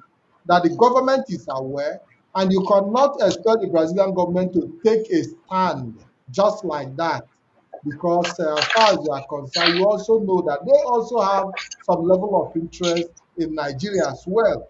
And if at all they have to play any role, it will be a diplomatic role, So, but that diplomatic role depends on we and our own effort, the effort we're able to put on the ground as Biafran people, because nobody is going to fight your fight for you. So I think that what we should be talking about is what we should be doing on our own to continue to put the pressure on not just Brazil, but governments around the world. Like he said it's not going to be easy. Brazil have also gone through what we are going through, and they were able to find their way out of it. Mazi. I think that give a response to your question. We have another caller. Let me see. Okay, the caller is gone. So yes, so Mazi, I really appreciate your call. Yes, thank you very much, Mazi. Yes, so Mazi Lionman, I think we have. Let me see if I have a caller. Let's see who the caller is. Hello, good evening. Hello, caller. Good evening and welcome to the program. Lionman, please mute your mic. Mute your mic because there is this I am noise. trying. I am trying to unmute it from here, but it's Okay, not hello going on. caller, good evening. Yeah, good morning from here. My name is Ikechubu and I'm calling you from Indonesia. Good morning, Thank you Ikechubu. much. Welcome to the program. There were. Mazi, a whole lot of things have gone wrong in this struggle, and I think it's a high time something drastically has to be done. I listened to this the man in the creek, what he said, the comments he made, and I think it's only an Igbo people that can listen to such this thing and just overlook it like that. This man has made a whole lot of unwarranted comment, and we just overlook it like that and let it die just like that. Something has to be done No, because this Mazi, man is nobody, that has Mazi, we have to correct the impression. We have to correct the impression. If there is no crime, there will not be justice. So our people must learn to understand that there are issues you handle in the best, because with this individual is not working alone, so he's not even the major target. Our people should not be thinking that for him to be bold enough, this is not the first time he has shown rifle on a live program, AK-47, threatening our people. If we did not go about looking for his head then, is it now that we now have to be in a hurry? But we have seen him. He has not shown his. He has not hidden his disdain against our people. There was a time that he even showed AK-47 that he's going to kill Igbos. So why is it now? Is it this video that he did now that is now making people want to wake up? We have been awake on his matter for a long time, but it's not something we should be coming here to talk in the media. And notwithstanding, you must also understand that he's a contractor working for the zoo. Like I said, Adaka Boro, because history has a way of repeating itself. Adaka Boro played the same role during the Civil War. And it was the same people who contracted him that also ended up eliminating him. So we have to do our bit by keeping the records. And I trust that the leadership knows the right thing to do. Our people should not overreact, because we have seen it. We already know some of these activities going on the ground. Thank you very much, Mazi. Thank you very much. let me round up. Yes, you have just the leadership, 30 seconds, please. Just a minute. Okay, we know the leadership, they have the capacity to do whatever they want to do. So we're looking up to them, we're counting on them to do something drastically. Another thing I want to make emphasis is about the comment the governor of Anambra State, the person of Charles Soludo made, that our leader release might not bring an end to the insecurity happening in Southeast. You see, our governor, these guys. What Charles It's okay. Soludo expressed Thank is his own personal opinion. Everybody knows the truth. Don't bother yourself about what he has to say. Thank you very much. Let me respond to this caller. Hello, we have another caller. Hello, caller. Welcome to the program. Good evening. Your name and where you are calling from, please. Thank you very much, my brother Patrick and Lion Man, right? Yes. Yeah. You're welcome. Thank you, Patrick. I have thank you for your program. The last statement of Soludo, watching Madhabuji, the fearless evangelist, he gave analysis on Soludo's comment on IBOB. And somebody again wrote something about that today. if you look at what Marabuchi said and the comments of Soludo, you find out that Soludo has come out clearly to fight against IPOB and against Mazi Nnamdi Kanu. So I think after this, the infiltrator was defeated, the owner came out, clearly and, breathing fury to fight against IPOB. All these comments, personally, all the comments you'll be hearing that that those that kidnapping, they are in the bush. We will deal with them. They are not the original IPOB. These are, their words, meaning that we are going to deal IPOB. So that personally brings fear in my heart. These guys, they are not giving up. Also, I don't know, going with what is going on in Abia State and how Governor-elect Oti entered the seat of governor in Abia State. Is it possible to replicate the same thing all over Biafra land? If not, how are we gonna wage war against the murderous state Nigeria? Because if you look at it personally, for me, they are not giving up. For the past 10 years now, they are not giving up at all, and instead they keep advancing and advancing. And we all are human beings. They are government. They have everything. My fear is that they might be, gradually clapping our people down. So I don't know what we can do or what the leadership. I know they are doing a lot, but are they doing anything in this area to sustain or to wage what is about to come? Because these guys, they are not. They're not giving up at all. Thank you very much. Thank you very much. Lyman, do you have any response to the question? Yes, I have a response to the question. Thank you, Con. Um, Thank you. According to the question of our brother and his own revelation as well, I love that revelation he made. He said, since the arrest of this guy in Finland, many of them have come out and showcased their face to the world that they are behind that guy. Like what I want, that's what I was heading to say.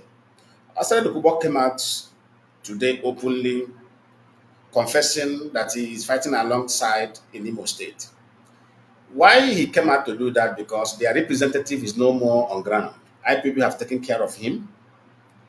Soludo made that statement he made because the guy, they are all pumping money into his account to help them destabilize the East. In other words, to give IPOB bad name, is no more And to sustain the continuous detention of Mazi Nnamdi Kanu, because yes, to sustain. that is the That's what, major push.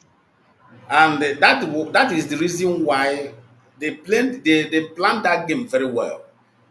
They push away the capable hands, those who will not be compromised in terms of Mazen and the kind of freedom, which is Barrister Ifeanyi Ejiofor and the Mike Esokome. They now install their own person, which is Alod Ejimako. Alod Ejimako, I have many information that I've been furnished with concerning what is happening to our leader. Alod Ejimako is behind the continuous detention of our leader, and he is not doing it because he wants to kill our leader. He is doing it to destroy IPOB. He promised them that he will make sure that Mazi Nnamdi Kanu will be in their hand until IPOB is destroyed. Then they can leave him. That is the area Alod Ejimako is systematically and openly against IPOB. They bought him over. They bought him over against IPOB. That is why even when if they find it difficult for Mazi Nnamdi Kanu to come out in court to distance himself from Ekperima, he wasn't happy. I know that Mako wasn't happy that Mazi Nnamdi Kanu were able to utilize the opportunity to distance himself by himself, because that was exactly what the world wanted to hear from him. Because this guy continued calling him disciple, disciple, disciple, disciple. And the politicians, they were all happy, thinking that yes, this guy is doing this job very well. And they now place people on payroll in autopilot. Many things I now begin to discover.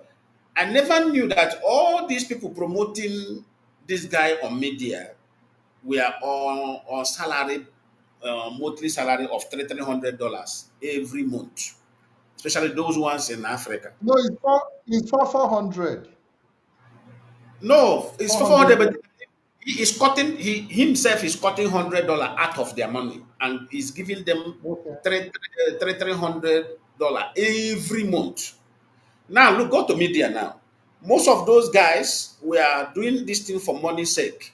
Now that guy is no more, and there is crisis. Politicians are coming out now to show their color because their representatives have been taken care of by IPOB. So they are not happy. They know that they are losing.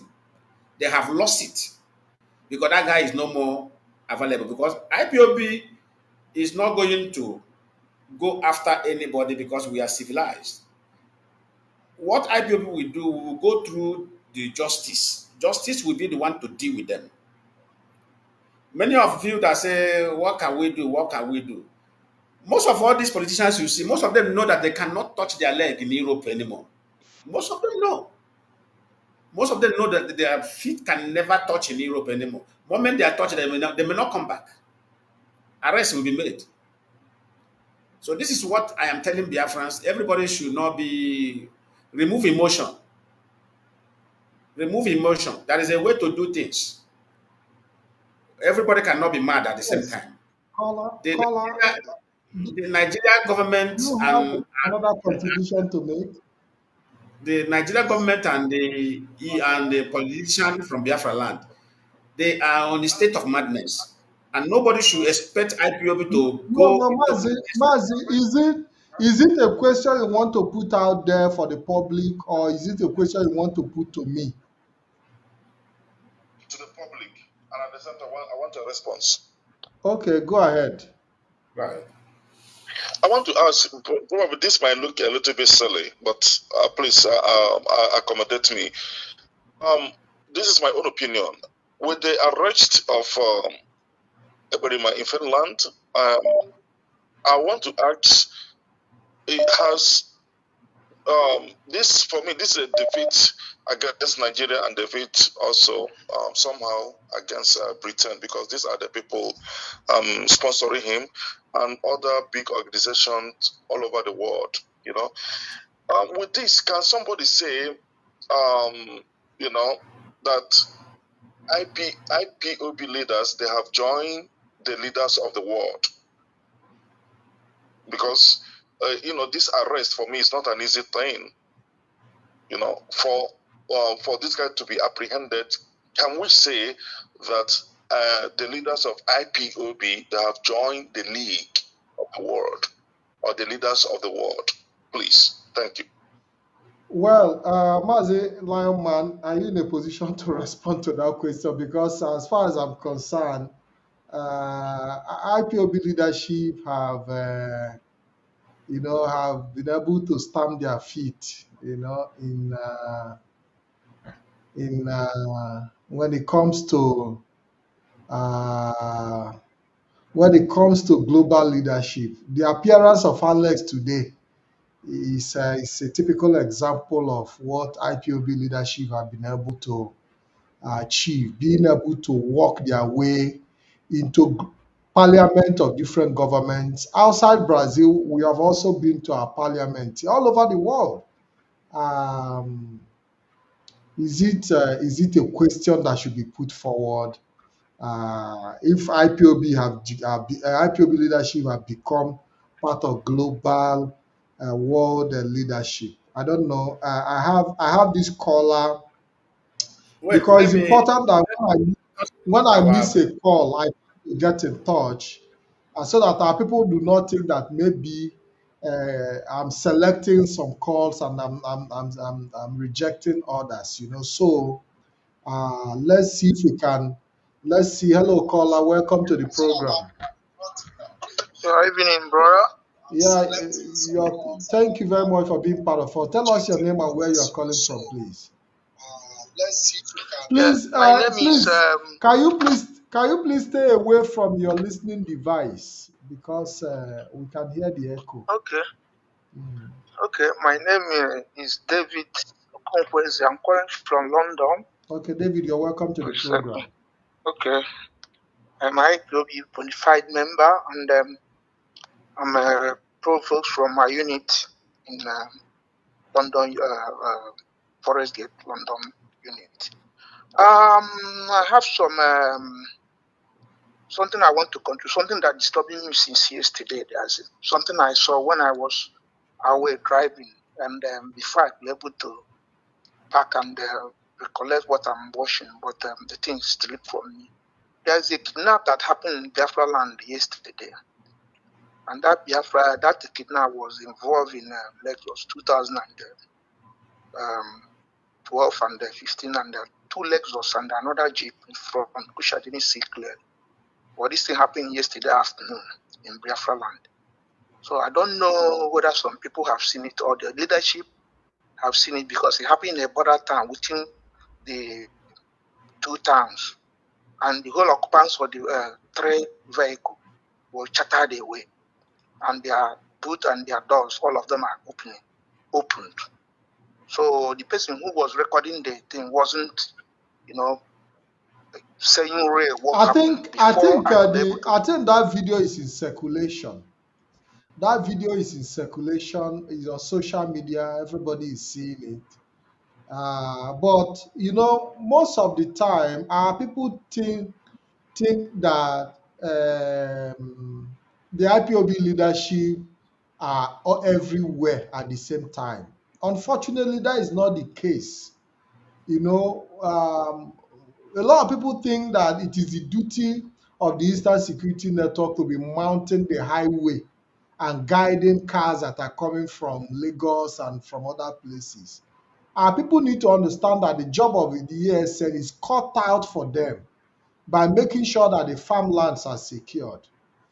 So we should not be expecting IPOB leadership to mount the highway, also considering the risk of the confrontation with the Nigerian military that are aiding and abetting some of these kidnappings. So it's very, very important that we do not put so much expectation and burden on this leadership, because they cannot do the job of securing the highway, guiding the bush, and doing all the. You understand what I'm saying? So this is the area that our people need to understand, that they have to come together, and that is also an area we have to support the leadership to make a specific decision if we want to go in that areas of securing our highway. But I think that there are vigilante group in different communities in Biafra land, that these vigilante groups are also supposed to mobilize themselves. And this is what the leadership have been championing, that communities should build their own vigilante groups that will help in securing their environment. And the recently Mazi also came like to call out some names of some PGs, mentioning some PGs in certain communities who have now become involved in criminality. So there is a video I would have loved to play of a lady who was analyzing a program on one radio station. And this woman gave us a clear instant of how the military are aiding and um, abetting Kidnapping. kidnappers. Unfortunately, I do not have that video clip at my disposal, but I will look for it. So it's a whole lot of challenge before us. But people should not be pushing every challenge and every problem towards the leadership, because they have their job cut out for them. They cannot be everywhere. They cannot do the job of the policing as it stands today. We cannot afford to put the life of our men in the bush at risk trying to confront kidnappers who are being abated by the Nigerian military. It's not an easy job. You understand what I'm saying? Yeah, I understand what you said, but I Yeah. just an observation. At least if something is happening and Everybody, of and it's course, circulating in like I social said, the media, yeah, video, we shoot it. that video is all over the place. It's all over social media. But I believe that investigation also would be done within the necessary apparatus that are on the ground to look at possibilities. But I think that the best way to confront these issues are community vigilante groups. Because even if ESL decide now to embark on a journey to go and rescue some of these kidnapped individuals, they are going to be confronted by the Nigerian army. While you are trying to go and help rescue kidnapped citizens, you have to face the Nigerian army who are abetting and contributing to the kidnapping. So you understand how dynamic the whole situation is. Well, it's just his observation, and I want the leadership, at least as you to done an interview today. A lot of people are watching. The leadership are watching as well. Let it be an observation, so that even if anything will be done, that will be done. But we know the creek, the big creek is, according to his recent comment, the operation in Imo State and all those areas that those things are happening. But it's just observation. And at Okay, the same time, thank you very much I'm for your thanking you. contribution, caller. I'm thanking you, Patrick, and the Lion Man, for the work you people are doing. Thank Thank you you very very much. I'll not much. waste everybody's time again. Thank you. Thank you for your contribution. Thank you. We appreciate your Thank call. you. Yeah, Lion Man. Yeah, to the question that our brother asked in regards of if the leadership are now join the global leadership of the world by that arrest that was made in Finland against the Nigeria agent. Well, let me just put it this way. Thank God that the person that made that call lives in a developed world as well. In a developed world, they don't believe in gossip. Police and the judiciary department there doesn't believe in, like now, let us, for example, if you point at me and say that Lion Man is what the developed world police department or judiciary will demand from you is evidence. Do you have evidence?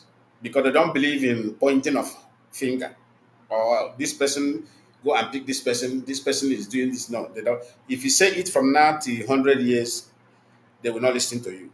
But any day you provide evidence and they go into investigation and they go into monitoring, following you. What happened to Eperima in Finland does not mean that the leadership have joined the world global leadership. No, they haven't joined. But in one way or another, they have laid their complaint and their lamentation against what is going on against our people. And our people have to live. We will not fold our hand and watch our people die. That does not show that means we are not representing our people.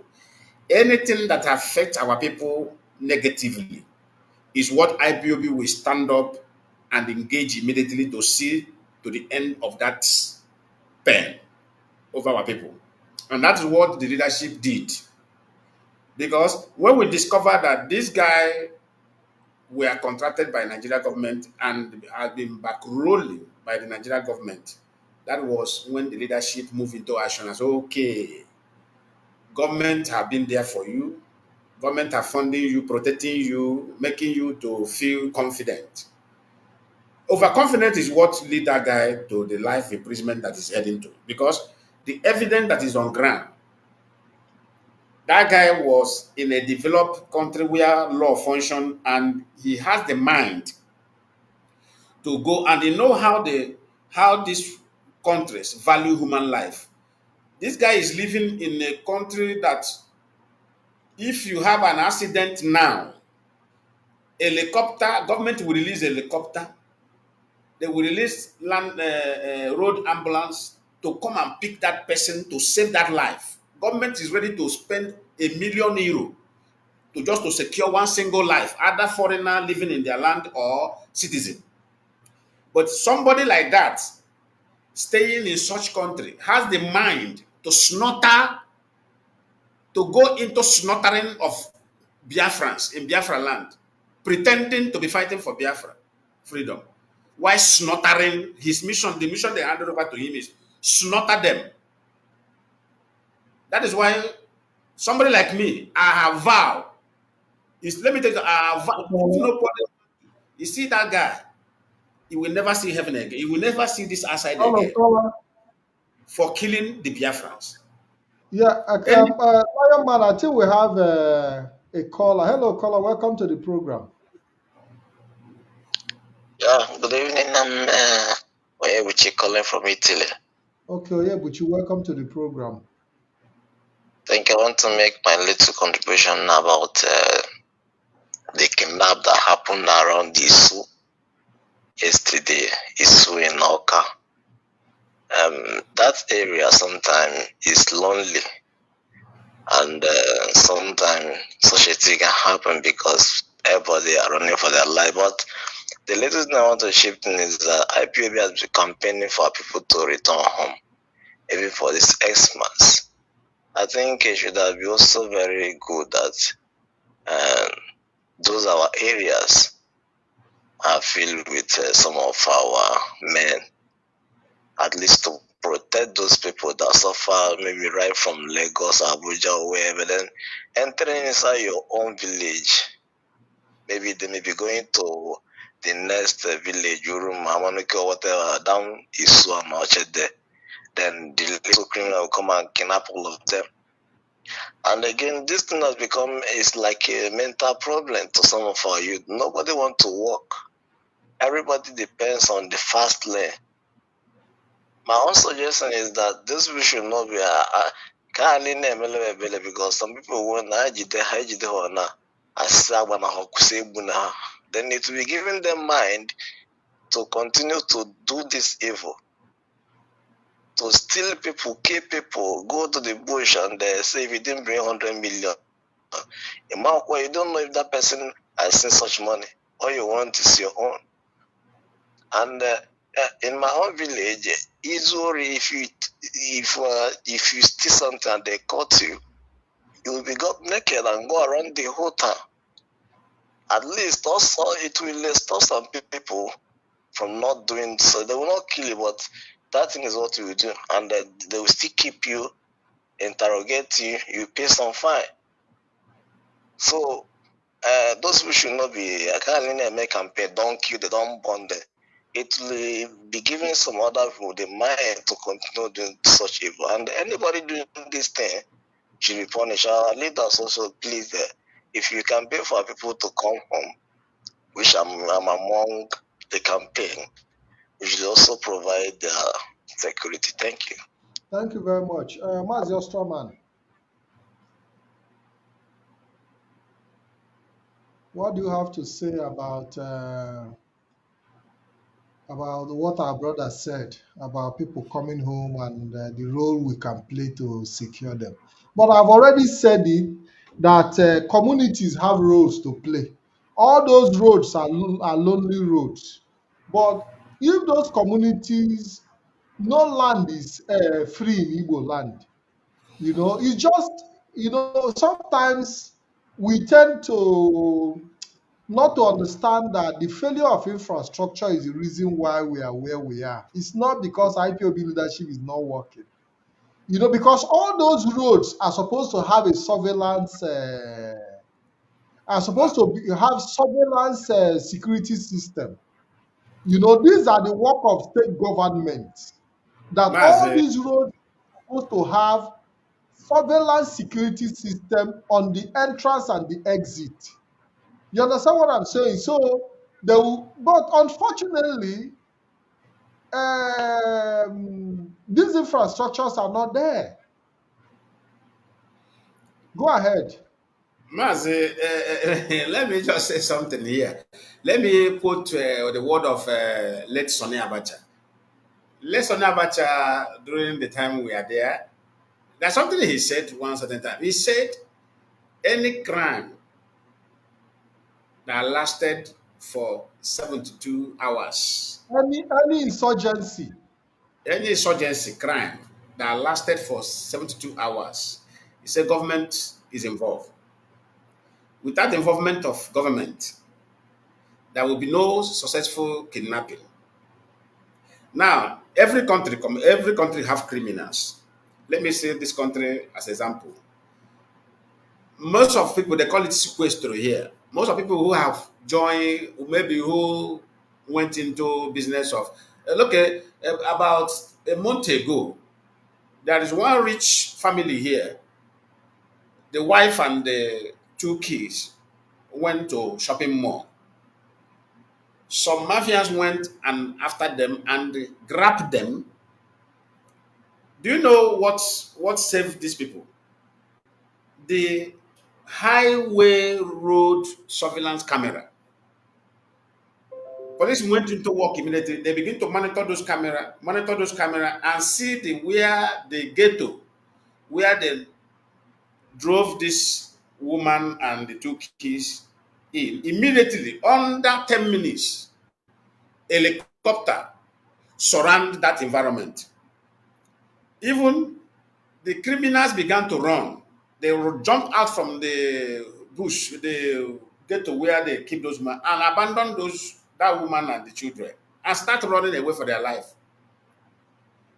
The police they come down from the helicopter and pick up the woman and the children and return them to the family. So what am I saying?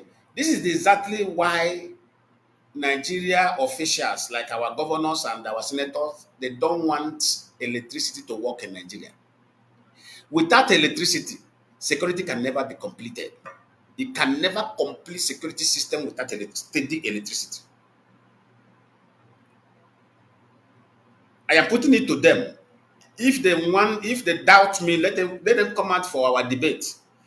They intentionally deny Nigerians electricity because they know that moment electricity is there, many people, you as a civilized man who have lived in abroad, if you build your house, you will mount camera there.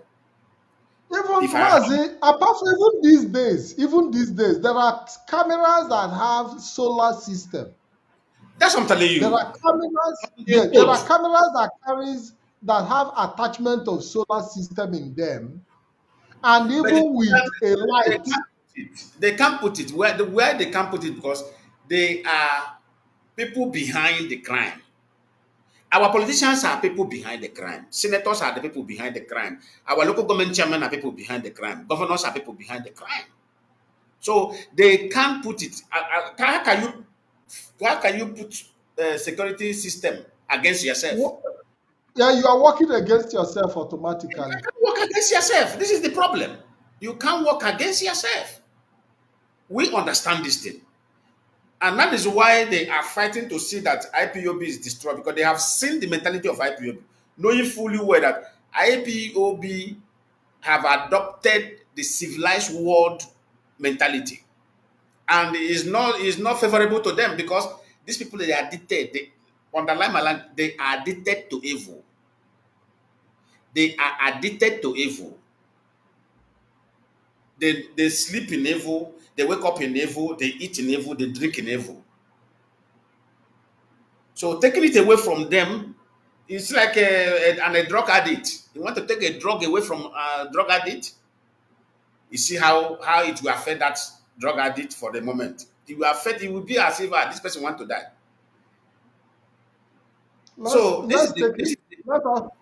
We have a caller. Let's see if we can take this call. Hello, caller. Welcome to the program. Good evening. This is Biafra Television Europe. Mazi Ojukwu Itari. You're welcome to the program. Yeah, may Chukwebia may bless you all.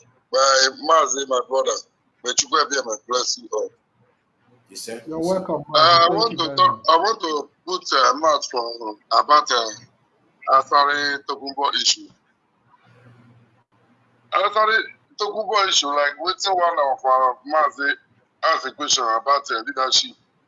What's they're talking about Asari Tokumbo. The person talking about that, asking that question, like waiting our national talk, will not be all questions you're supposed to ask, because if you ask, if there is question you ask, it will just you yourself asking the question will be under suspect again. Because you hear when Asari said that it's the government, the army, the Nigerian army is the one that has contract with him. Mean that and the politician, what is the meaning of government? It is the chief security of the state. Any state that inviting any doing contract with the Asari Tokumbo to bring people come to his own brothers' land to kill their brothers. Because secondly, they're saying that they're living Asari thinking that maybe what they say they happen in the war, making Asari making they say they are hungry. They are hungry with their brother. Very much angry. They will not agree to sign with Asari, to go to Anambra State in Igbo land or Imo State in Igbo land to go killing people. No. Asari sending men there. Who are that men? All those men is men, Yoruba men. All those mafian, Yoruba men. All those mafian from Cameroon, from Ogoni, from Bakassi. All those matters once they bring it. Even though you look about the youth in Ijoland, the normal original blood of that soil, many of them, they are not in the town. Many of them, Asari use them the first time, but they run away from Asari. The Indiji of Ijo, they are not the ones doing all those things. But the people Asari bringing from outside, he got outside Ijoland, he got outside Ogoni. I lived Port Harcourt for many years. When I worked as a Nigerian brewery under sales, I supply drink, Star, Buddha, to Bone, to Ogoni, to Gukana. All those boys, the original boys, them, they are fighting the boys of Asari, Tompolo. The boys of all those Tompolo, Asari. Even though our brothers, the Igbo speaking, they are there with them there too. They are there. If you go to Africa, our Igbo speaking, they are there, huge. Working with Asari. Coming inside that, coming in Anambra, you will say that they are going to kill Igbo. What's Asari looking in Igbo land? Those children Asari using. If you venture catch anyone, interview that one, you will see that he's speaking Igbo like you. And it's the governor where IPOB and the indigenous of the state supposed to be attacking, not the Asari. You are the one send a woman to go and start doing a shower along the road. When the police search for you, they didn't look for you, they will look for a person selling their shower. They will hold up that person. Once they hold up that person, the woman being going to the shower will not go to the shower again. If governor do something, we pursue governor. They're telling governor is not hearing. Governor is hearing. They're not go to the PDP chairman or the AC chairman in that state, in Imo State. There is a woman being as impersonal sit inside in home, telling you are the one I will put for governor next 4 years. And the person is the one who will telling Imo State governor what he will be doing. Is the one who will tell the Anambra State governor what he will be doing. Now under the Kanu, everybody is planning, praying and planning how the Kanu to take over. So look at what he said before. Look at what he's saying now. And now focus about 2015. 2015. You know, Mazi, there is something. 2025. Hello, Mazi, there is something our people do not understand. Our people do not understand that anytime we talk we talk about Mazi Nnamdi Kanu and make reference to his ability to control the security situation in the eastern region, that his release from detention will help ease the problem of insecurity. All these governors feel agitated because they know that they are the governors of the state. They know that it is their duty to take care of insecurity.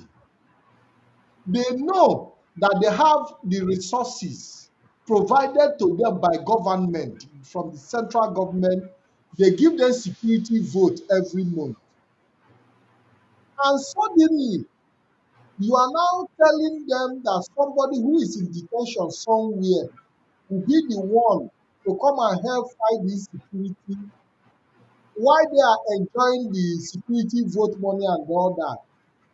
First of all, you put them in agitation and you also make them feel inferior, which means they are not capable to handle the security problem in their respective state. And the moment you put them in that position where they now start feeling vulnerable, you see that they are going to, they are going to react in possibly in envy or in jealousy, or try to prove that no, that they have the capacity to arrest the security situation. So attaching that Mazi Nnamdi Kanu freedom from detention will address the issue of insecurity in the eastern region is also a way to tell them that they are not competent in their job or in their jobs as governors. And you cannot, as you definitely see them try to fight against the release of Mazi Nnamdi Kanu.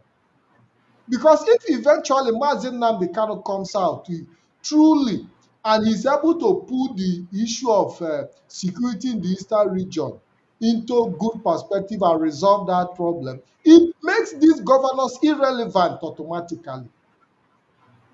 So what you see, the position you see Soludo take today is a question of influence. He's trying to also market himself to tell you that, listen, that he has the capacity. And that is the reason he is trying to now set up his own security outfit, also to help him for the next election. Because the new security he is trying to put up now is to help him bring election. In 2021, is it next year or what? In 2026, it should be 2026. So when you mention Mazi Nnamdi Kanu as having that capacity to take care of the insecurity situation in the eastern region, these governors feel threatened because they feel that you are trying to make them lose relevance. Because they are in government, they have all the resources to tackle the problem of security. While you now have somebody who is in detention, who does not have any government resources, who does not have any, just a normal citizen. You know what that means? You are touching them. You are touching their ego. You're also touching that security vote.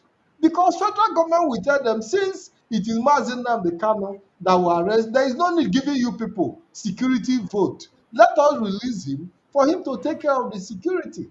Mazi Lyman, I don't know if I'm making a point. Exactly. You are correct. Go ahead. So our people need to understand that they themselves too are fighting the battle of their own lives. They are fighting the battle of their own life, both politically and otherwise. So you should know, when you look, people should learn to understand when people like Soludo speak.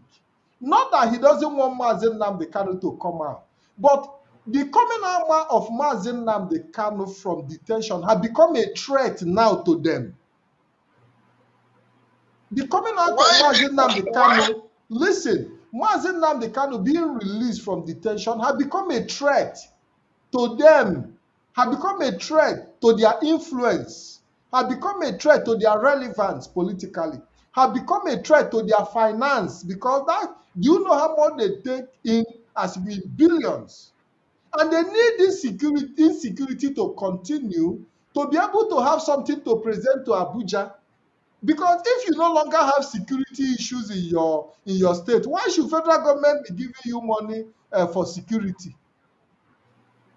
So it is a whole lot of issues that have to be put into perspective.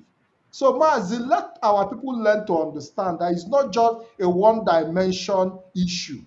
It is a compound of issues that our people must look into. Because we are talking about billions and billions of naira security vote that is coming in every month. So if there are no more securities, for example, if Anambra State is peaceful, why should federal government give Soludo billions of dollars for insecurity that does not exist? So that insecurity need to be there for the money to keep coming in. Kola, thank you for your contribution. But I wanted to talk about a very important thing. Mazi, but you have spent over 10 minutes. Okay, I will give you just 1 minute to round up, please. Okay. I am talking about Anyoma. If our leadership will know what they will do, because I tried in my capacity from Ekpo to Iwodo, and I find out they are the king, those who are called themselves traditional ruler, Obis, and from our individual people living in Abuja, those who have money, like what I know as agent, they have their cow. Some has cow 500, 600. For the security, you are talking about security. That is why I come in.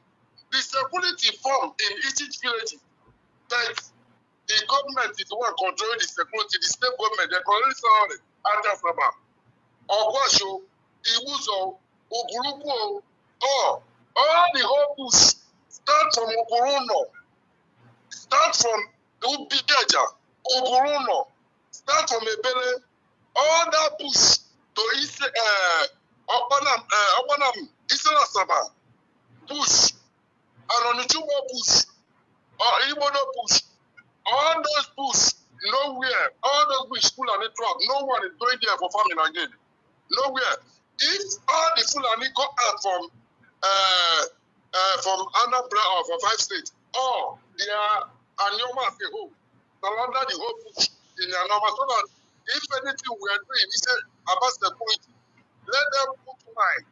It's a security network. Even though the king in the way they follow Anyoma, they take bribe with people and make the security inside the village nothing go pursue them. And make our inside security network knowing that they have already covered all those places. So thank you very much for your contribution, Maz. We appreciate you. Thank you very much. That was my zonal coordinator as well. So Mazi, these are the things that people will look at the issue of Soludo position and the issue of insecurity. There is a lot is at stake. A lot is at stake. We'll be rounding up this program. Mazi Lionman, do you have something else to say? Well, what would I have to say, Mazi? The issue here is the only thing I would tell Biafrans is to be courageous in what we are doing, because the system is completely rotten, and now that our politicians are now involved in even funding terrorism against the people they claim they are governing. That's the worst thing. You can hear the Niger Republic leader, accusing Nigeria government, but I am surprised what a Yoruba man will be doing with terrorism. A Yoruba man. Now, let me just put this word. Maybe sometimes we need to call their brain back to functioning. Let's say the Fulanese came into Nigeria because they are foreigner. They came into Nigeria because they are foreigner. Let's say Britain is doing what they are doing because they are foreigner. They have their own place, which they cannot do the same thing there because they have secured their own place. Then most of these Fulani you see, they come from UAE. They have secured their place. Most of them come from Saudi. They have secured their place. They have their home of origin, in which if this place explode, they will run to their home of origin, which is already organized and safe for them to stay. But what will make a Yoruba man, what will make a Biafra man, who is a senator, who is a House of Rep member, who is a governor in Nigeria, what will make them to be collaborating with the system of Fulani in order way to destroy their own land of origin? Fulani have Are a you place to are run. you asking are you Wait, wait, asking me the question? wait, Because I wait. can answer you. The public. I am asking the public. So, what will make a Yoruba man who knew very much well that this is my land of home of origin? I have no place to run to. Anywhere I want to run to, I am a foreigner there. This is where I want to open their eyes. Nowhere a Biafran man who is a senator, who is a governor, if that place explode, anywhere he run to is a foreigner. But Fulani have place to run to. They will run to, because most of them came from Mauritania. They will go back to Mauritania. They will go back to Niger. They will go back to many places which is well secured and safe. Any day, Now there is a and video. There is a video I want our because there is a video we are supposed to play. the video of I don't know if it's permitted, but I don't think it will be permitted here because it has a well, logo of some of these television stations in the okay, zoo, okay. and we don't have to promote their yes. Now, So yeah, the go ahead. only strong message I want to pass to all these people, I am passing this strong message to the Yoruba politicians and the Biafran politicians. I am not passing it to the northern politicians because most of the northern politicians they are foreigner who came into Nigeria to benefit Nigeria. I want to ask the Yoruba senator who is enjoying corruption, money looting. I want to ask a Biafran politician who is enjoying money looting, money and the resources that come from their own land. They now join hand with the foreigners who come to settle in Nigeria to destroy the place. I want to ask them if they get that place destroyed, where are they going to run to? They will now become foreigner in foreign land. What a shame! These people they don't have brain. If they have brain, they will wake up one day and say no. Mazi Lion Man, the question I want to ask you now, I want to ask you a question Okay. because you have been speaking and you are trying to make a point, a very good point. But my question I want to ask you, all these politicians you are calling, you are trying to speak into their conscience, you want to speak into their mind. How many of these politicians have their families in Nigeria there? Look, this is what I'm talking about. Now, if they have So, wait, wait, so wait, wait. yes. If the politician, what will make a man develop a mindset of foreign land is better than my land, and for that I will destroy my own land and remain permanent in foreign land. Do you see why? Sorry to say this. Do you see why the white people look at the black Africans? Sometimes they look at us in another dimension. They will say these people they are not human beings because no white man will have such mindset. My brother, no place like home. I always tell people this thing. No place. See, you can go outside and do nonsense, but moment you step, a wise man, moment you step your feet in your home, what you're supposed to become, you become a baby before your children, you become a baby before your wife. Any day you play hard man, go and watch the history of men who stay this world very longer, who grow old, and go and check the history of men who die earlier. Is all these men who come to home, who will come from outside and come to their home and begin to flex muscle. Nothing destroy man more than this. But anytime you go out there, you flex muscle, you come home, you become a baby in presence of your family. You will last longer because there's no place like home. I am speaking this into Yoruba politicians and the Biafran politicians in Nigeria. They should be very careful. Fulani did not come to Nigeria for good. They came there, they are like thief, like like Fulani and Britain. They are like thief. They came to steal and destroy. because the home is Mazi, not. Mazi, now let me tell you. The truth of the matter is that even the Igbo politicians and the Yoruba politicians knows, the political class across board knows that the entity called Nigeria is a false entity. That the creation, and these were the things we discussed earlier today with Alex, they know that the foundation, that identity, Nigeria, is a false identity that everybody is carrying along. It is the political class that understand Nigeria better than me and you. And that is why they are not patriotic. Listen, that is why they are not patriotic. Exactly. That is why you see, that is why you Most see. people talk to us. They talk to me. I told you what happened. Is it this year? This year, through the number that I used to put, I will not mention his name. He called one of his aides to call me. And when we were talking, the phone was passed. And this man, he said, my brother, I know you used to keep secret. I know you will never disappoint me. I said, of course. And he told me something. The only thing I asked him, I said, then why are you not supporting? Since you know that it's only Ipob will save the generation, even include Yoruba, he said only Ipob, what people are doing, you people are saying the truth, we all know. Imagine a senator telling you that they know that you are speaking the truth. Then I now provoke, and now ask him, why can't you act?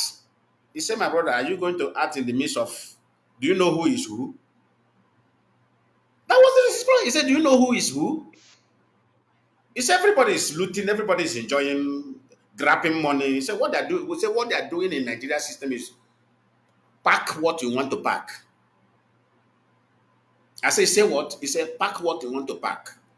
I said, well, then where would this kind of thing land us in future? He said, that is why he is telling us to continue to doing what we are doing. He said, it is us that will save the future. Do you see these people?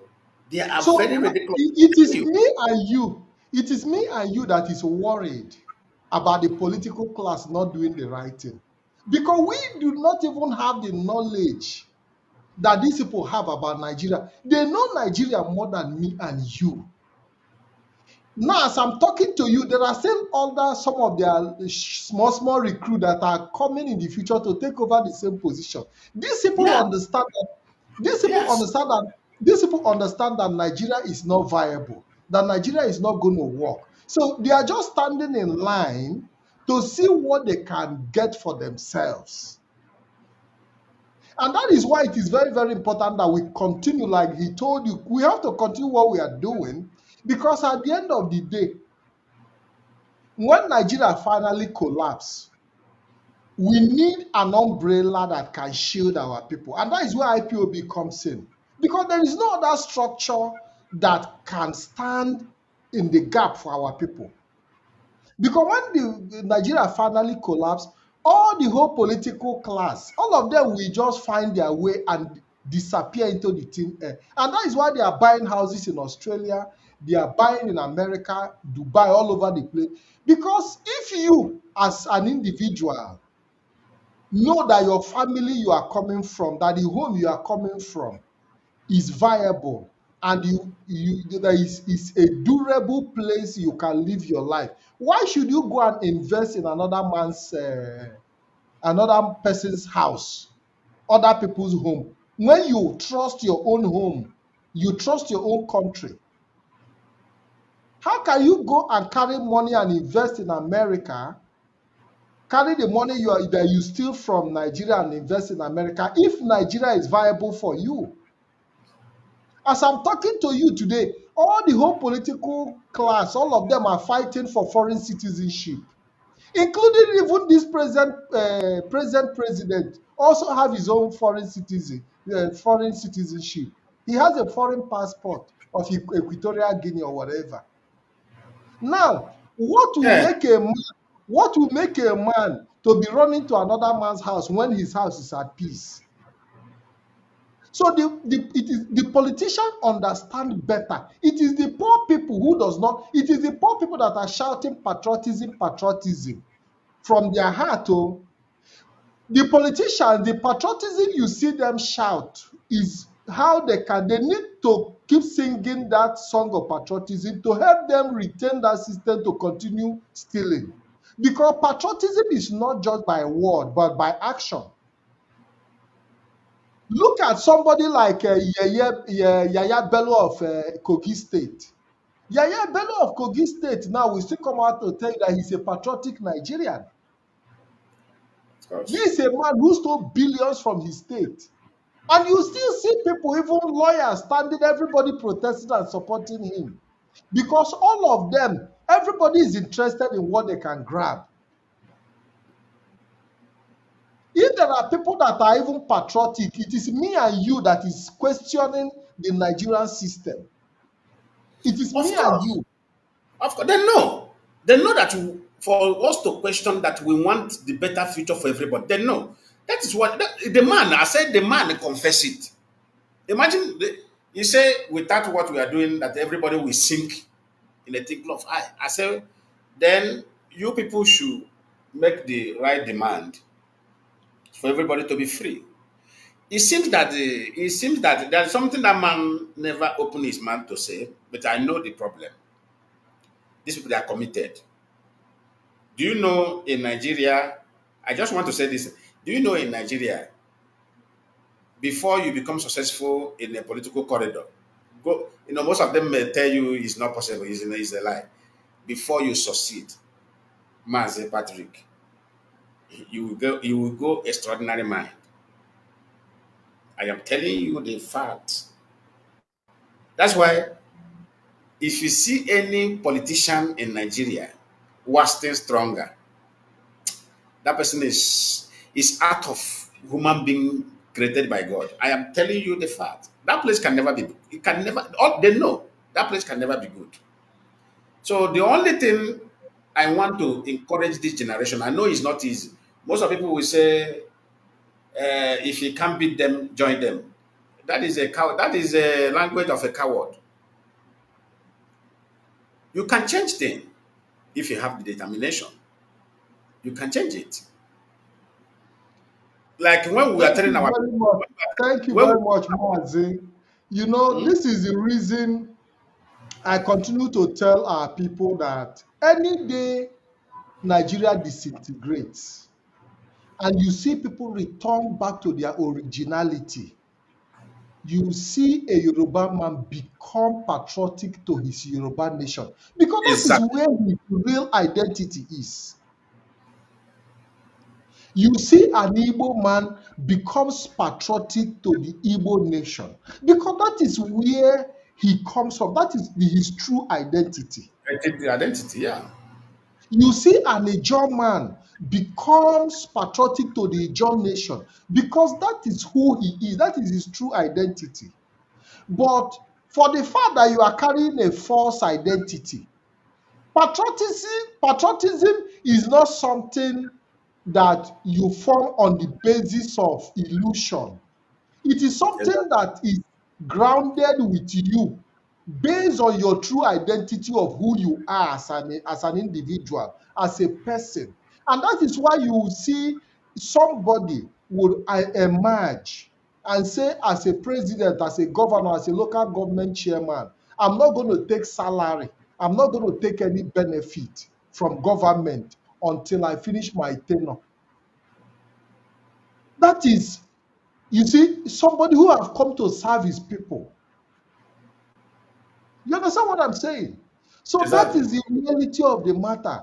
As far as we are camouflaging with this Nigerian identity, we are not going to see anything patriotism because Nigeria itself is a fake setting.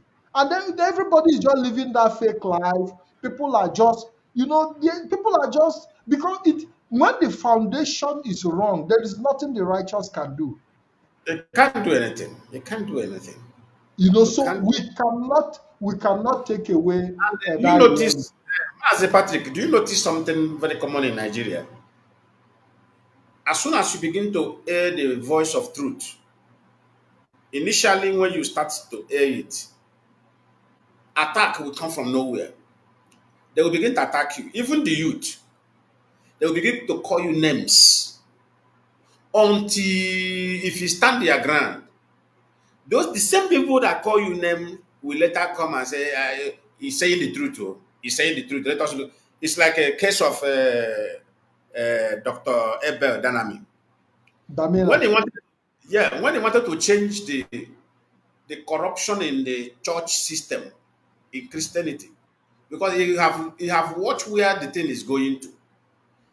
Watch how Christianity is generating criminal in Nigeria. Because imagine a pastor coming on the altar and said somebody make $1 billion in one how many hours with the God grace. A young man who does not have much thinking faculty will now be thinking that is his own God different? Why can't God bless him the way he blessed the other man? But he never knew that that pastor was lying in order way to energize their spirit to give him a huge offering for blessing. You never know that every testimony that pastor was giving is a pure lie. No Now, single. Lion Man. Now, let me come in the angle of in the angle of religion, in the angle Yeah. of religion. The religion and the society, religion and the society are built side by side. Whether it is traditional religion, whether it is the Hindu religion, whether it is Exactly. the Christian religion, whether it is the Islamic religion, these institutions are built side by side because the essence of religion is to help you, regulate in some ways the human character.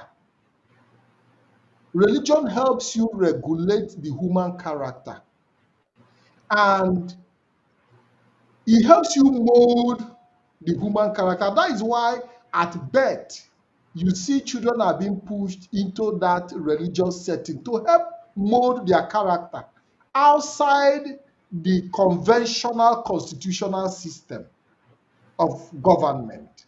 The religion that you practice helps you because every religion have their own inbuilt rules and regulations as well outside the conventional the conventional state constitution, so that even if you do not understand the state constitution, the rules and the regulation of your religion can give you a guideline on how to live a life that would also adopt or that will adapt with the system that the state have put in place for you. I don't know if I'm communicating. No, I'm listening. Now, when you look at religion in Nigeria, you find out that religion and the state also work together like every other setting. When you go to Saudi Arabia, it's the same. Is Religion and the state work together. they When you work together. go to when you go to Afghanistan, it's the same. Religion and the state. These are institutions that are built to model your character, to also help the state. And that is why you see a lot of people today, they are in church. These people are supposed to be criminals and maybe bandits or kidnappers. But because the church or the mosque or the religion they find themselves have been able to put their conscience, mold their conscience to the point that they can no longer carry out some of these atrocities or get involved in criminality. Not because they Exactly. are afraid, not because they are afraid of the law of the land, No, but that is Mazi, that is the area I am going. That is now, why I said there is where I'm driving at somewhere, and I'm going to also give you the opportunity. But you understand? sorry. I'm driving somewhere. I'm driving somewhere. Now, our people should not just focus on religion as the problem that we have. You understand what I'm saying? Because religion as an institution goes in line with the state. Now, looking at religion in Nigeria and looking at religion in other places, you see that the Nigerian state, in its own deformation, the deformation of the Nigerian state, have also contributed in the deformation of the religion setting in Nigeria. Exactly. Because the deformation of the Nigerian state, if the Nigerian state is an upright state, if Nigerian state as a country is an upright state, it will be completely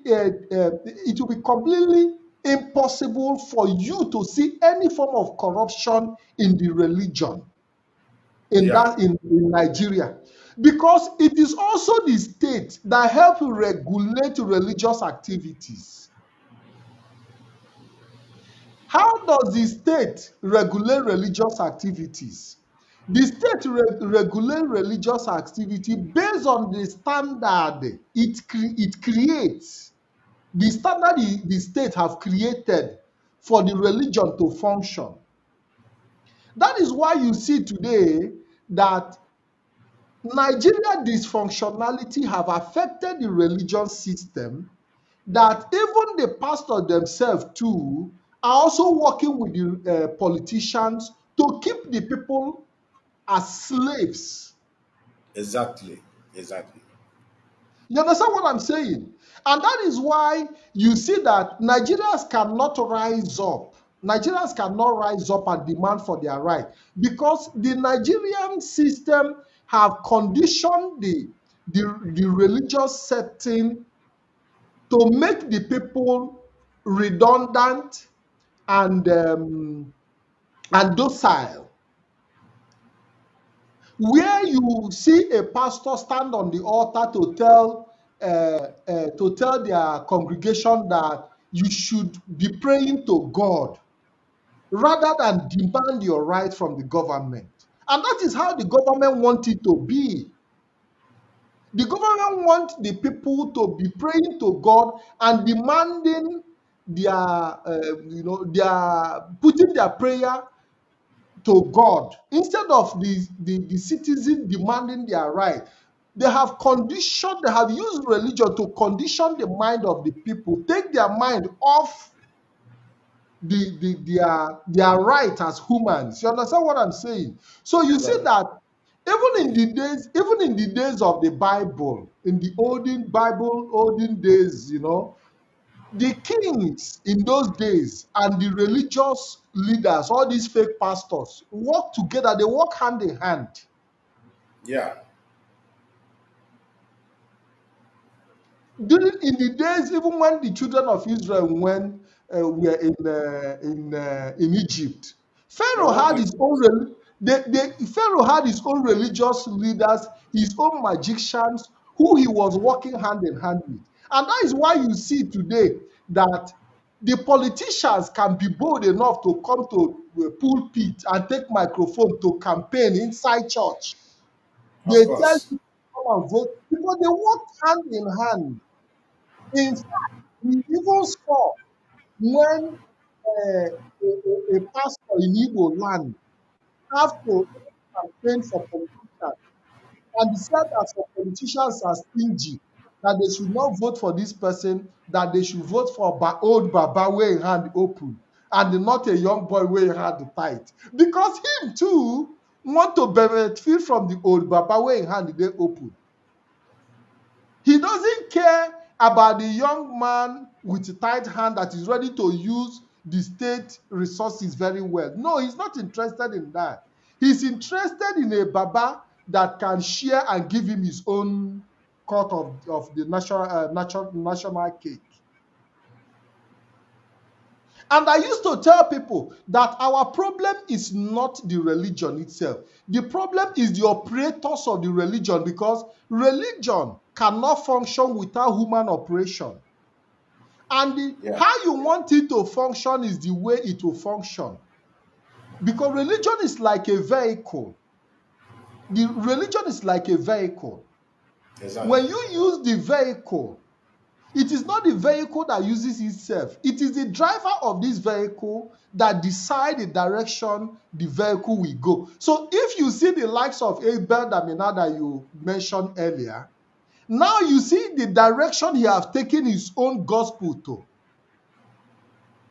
Now he is the driver of this particular gospel now within that same religious belief system. And you see that people should be able to understand when people say religion, religion, religion, the problem is not the religion. The Is problem that's are the operators. You say operators, yeah. the That's what operators of the religion. operators, So yeah. people should learn to focus on the operators of the religion, not the religion itself. Not the Because religion itself. you can also use the Bible as a source of incitement into revolution, where people can stand up and say enough is enough. Exactly. You can use the Quran as a subject of revolution, where people can say we have had enough. Because when you bring out the truth in those books and point out instances of events where people stood up for their right, you see that the congregation will start standing up for their right. But because the operators of this religion have been corrupted, you see that they are going to tell you that angle, that side of the story that suit the government because they are beneficiaries of the loot. Mazi. Exactly. That is the area I was going. That dynamic, the direction he is going, he want to change the mindset of people of what they have the wrong, or may I say the falsehood seed which they have been planted in the mindset of the people. That's what he want to revise. He want to revive it and take that corrupt seed away from people. But people never understand what he was doing, what he are about to do. But now they are beginning to understand it. The same people who were insulting him earlier, the same people who were insulting him earlier are now praising him. Because one, many people, okay, look at what happened to this year that is about to finish. Before, there's the owner of a school in Enugu called me earlier this year. That was February. He said they recorded something strange happened in their school. He said every January, parents will be sending them text message, begging them, pleading with them to to give them some time to pay for their children's school fees. But he said this year they are surprised that January all the whole parents in school have paid their children's school fees. So he said when they went to meeting to make a research on what trigger the earlier payment from parents than what happened this year. He said they discovered that it is the word that IPOB raised and the word that Ebe Daname raised, telling people that you don't give God, they say, this is this phone now. Okay, I want to give God iPhone 13 so that God will give me iPhone 16 Pro Max. He said, no, God doesn't work that way. He said, anybody who is demanding what you have in your hand for God to bless is a criminal. And many people now realize their mistake. Oh, these people, they have been stolen from us. Oh, all this year. That's why they will tell you, pay a seed to provoke God for the New Year blessing. Some people will write check. Some people will transfer all the money they have in their account. They will remain empty. But this year, they didn't do it. Because of what? Because of the truth we are saying on media. They did it, nobody. They said, no, let us see what will happen. This thing we have been giving it these people. Still, we will still remain in one place. This year, they were able to solve their problem earlier. This is what you're talking about. IPOB have done enough. In fact, we have delivered souls. And this is why I ask every IPOB member to be courageous, to stand strong. It's not easy. To deliver people is not easy. And that is the mission we are. We are to deliver not only our people, everybody and the entire Africa. All these leaders you see, they know. All these pastors and bishops, they know that IPOB is speaking the truth. They know that we are on the right path. They know. But due to they are addicted to that enjoyment of corruption. So they are looking for a group that will counter to see that if this group can be able to hijack and destroy this movement of IPOB, but they won't succeed. Look at what is No, happening. the challenge that IPOB have is the impression that the disintegration of Nigeria will spell doom for everybody because this thing has been sold to Nigerians over time. That Biafra is a demonic name. In fact, sometimes I believe that some will even be praying against Biafra in their bedroom because of what the propaganda that have been sold to them over time. That anything Biafra should be avoided and things like that. So when you hear the name indigenous people of Biafra, that name alone gives you reason to question who and how and what are the objectives. Because the propaganda against against Biafra, even before we were born, the propaganda started during the war. That they don't want to hear anything there. So when you present, even if you have the best message, it will be rejected because they have built a kind of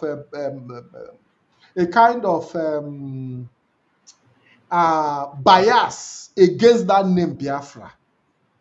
So even when you come with the truth, for the fact that you have that name Biafra, automatically gives people reason to question your truth. Yeah. So it is very, very important that our people understand the battle we have to face. And it's also very, very important that our people understand that we need to have that capacity to relate because this is a new generation. We are in 2024, and in the next few days, we'll be entering 2025. Our approach must be different. Our approach must be different because we must approach tomorrow differently from how we approached it yesterday. Our message must be different from the message we had yesterday because over time we have also been able to build on the experience of the past. And if we have not learned anything from our experience of the past, then we are not going to move forward. Because Exactly. learning from our experience of the past will help us make decisions. It will help us reevaluate our position and our decisions to be able to approach a future that can guarantee our consistency and to be able to get a better result. And that is why I have always said it, that we must look at the struggle for Biafra restoration from all horizons, from all angles. Because when we saw some people go into criminality, believing that the moment they shoot one or two bullets, that Biafra will come, you start to question the mindset of these kind of people. What are the resources at your disposal to confront a state like Nigeria with AK-47? How do you win the war?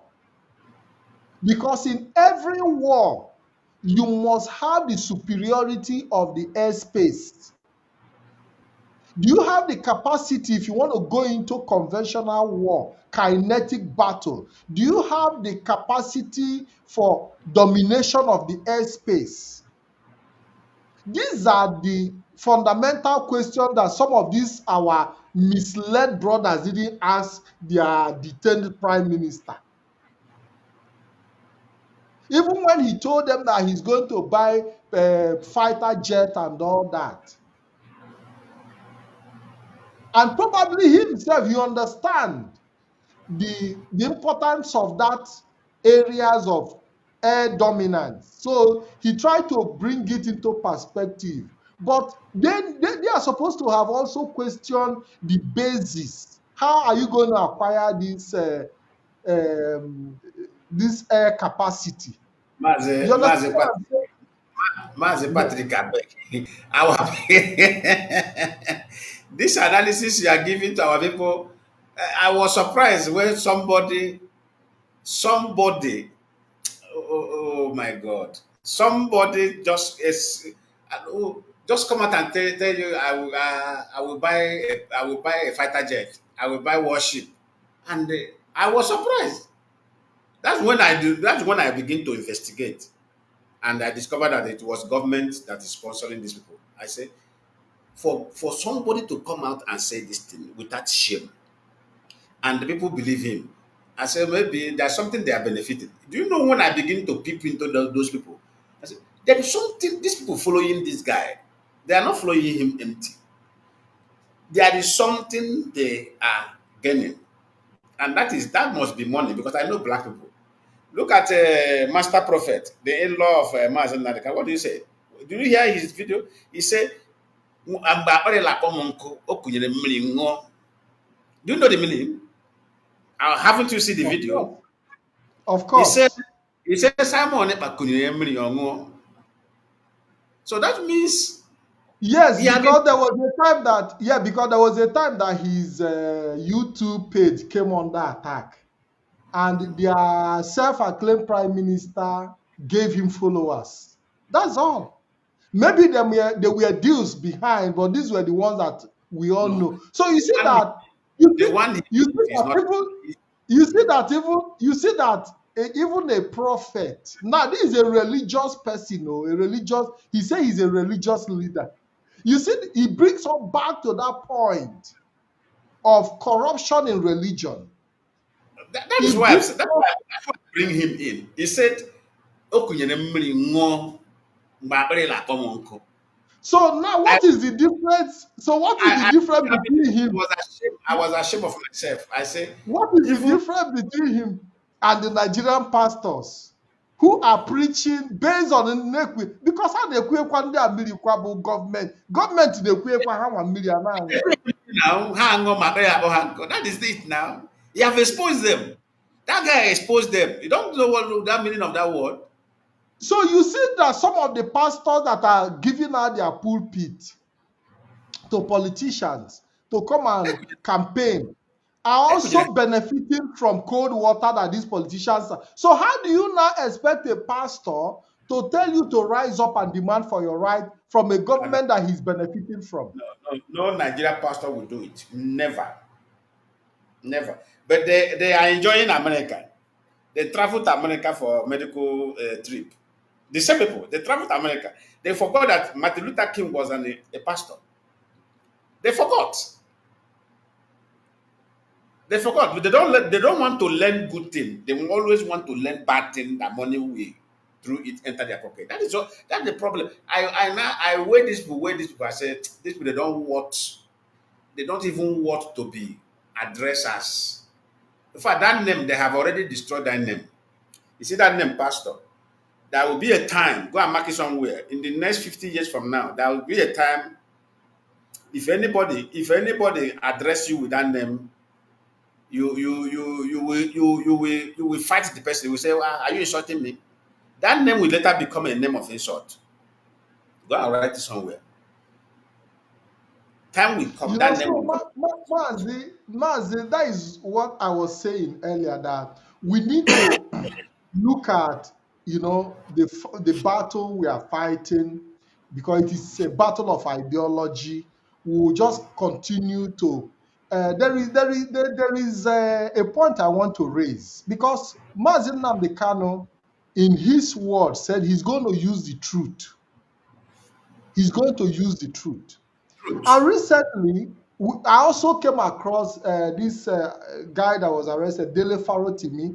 He said he is also going to use that the truth is enough. It's truth only. You, so Nigeria, you, Nigeria state don't need. They don't need. so you They don't, find out that they don't need AK. all the people running around with AK-47 trying to burn down shops in Biafra land and do all these criminalities, does not even have the key to the destruction of Nigeria. They don't know. They Because don't have it. the area that Nigeria is good in is that area of violence, burning, looting, and killing. And that Deception, is lying. and that is the area they have, pushed themselves into, forgetting that the only thing that can destroy Nigeria is just the truth. And Just that truth. truth is what they're holding. Now, can you? No, even the developed world where IPOBs are registered, they know. That's why they are supporting IPOB because they know that it's only IPOB that is speaking truth in that continent for now. They know. And these people, ask yourself, what is the offense of IPOB? All people have never committed any offense against Nigeria state. The only offense Nigeria detects in IPOB is truth. Why must they speak the truth? Truth is the key to destroy Nigeria. Nothing else. Nothing else. That is why IPOB becomes their greatest enemy. Because in a place, in a kingdom of deception, you now brought in sanity. My brother, hey, you are the enemy now. Before you come inside that group, inside that umbrella, this is umbrella of full of lie, deception, evil, and you now walk into that place with truth. That means what you just throw inside there is atomic bomb. You have just given everybody their injury. Do you know the people that is fighting IPOB? Do you know how many bishop and the pastor fighting IPOB underground? Do you know how many politicians? Do you know how many illegal businessmen fighting IPOB underground? But they don't. All these things they don't succeed because of what? IPOB hold the key. The key is what? Now, Say the now, truth and let them. now, That's it. Mazi Kembu Wazialu Gafia. Sometimes we wonder why some men of God or some churches or some pastors against Biafra. They don't want Biafra to come. Yeah, Why? Because Nigeria have given them that room to operate in deceit. exactly. They find comfort operating in Nigeria that have given them that coverage because they know that under a Biafran government or under anything that, where the Biafran people have to make the decisions, that those lies and deceit cannot function. That those fake miracles that they are staging cannot work. They can't. They know. They know. So when you see everybody running against this movement, working against the movement, it's because they know that their business can only thrive in a place like Nigeria, Exactly. where politicians give them water to drink.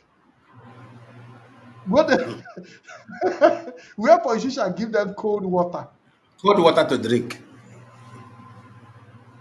You understand what I'm saying? That's it. You know, Mazi, we have to phantom some of these concerns. All the very, very important for our people to really understand that the battle we are fighting is huge and we must not take it for granted. We must not take it for granted. We spent a very tangible hour, about 3 hours 41 minutes, interacting from Alex and having this conversation with you. We've received series of calls as well. Biafrans asking questions and making their contribution. I can guarantee you that our program is live broadcasting all over the place. People are following, showing emojis, showing their support and thumbs up. And this is one of its kind. I've never had such a wonderful time with you in person, Lion Man, exactly. on BTV. And I hope that in the future we'll also be able to deal on some other important issues, because it's very, very important that our people, see us often, engage with us regularly, because our people are the kind of people who like conversation. They like to call into program to ask questions, so they feel carried along, because these are some of the things they felt they missed at the time, that nobody was talking to them, nobody was communicating to them. So as we step into the new year, we have to find a way to bring up programs for our people, to engage them further with interaction, to also make them understand that we should not be too desperate for Biafra, to the point that whatever goes on or whatever passes, we will just grab it, No. even It, when it does not align with our belief or with our ideology. You understand what I'm saying? Our people must learn to stick to ideology.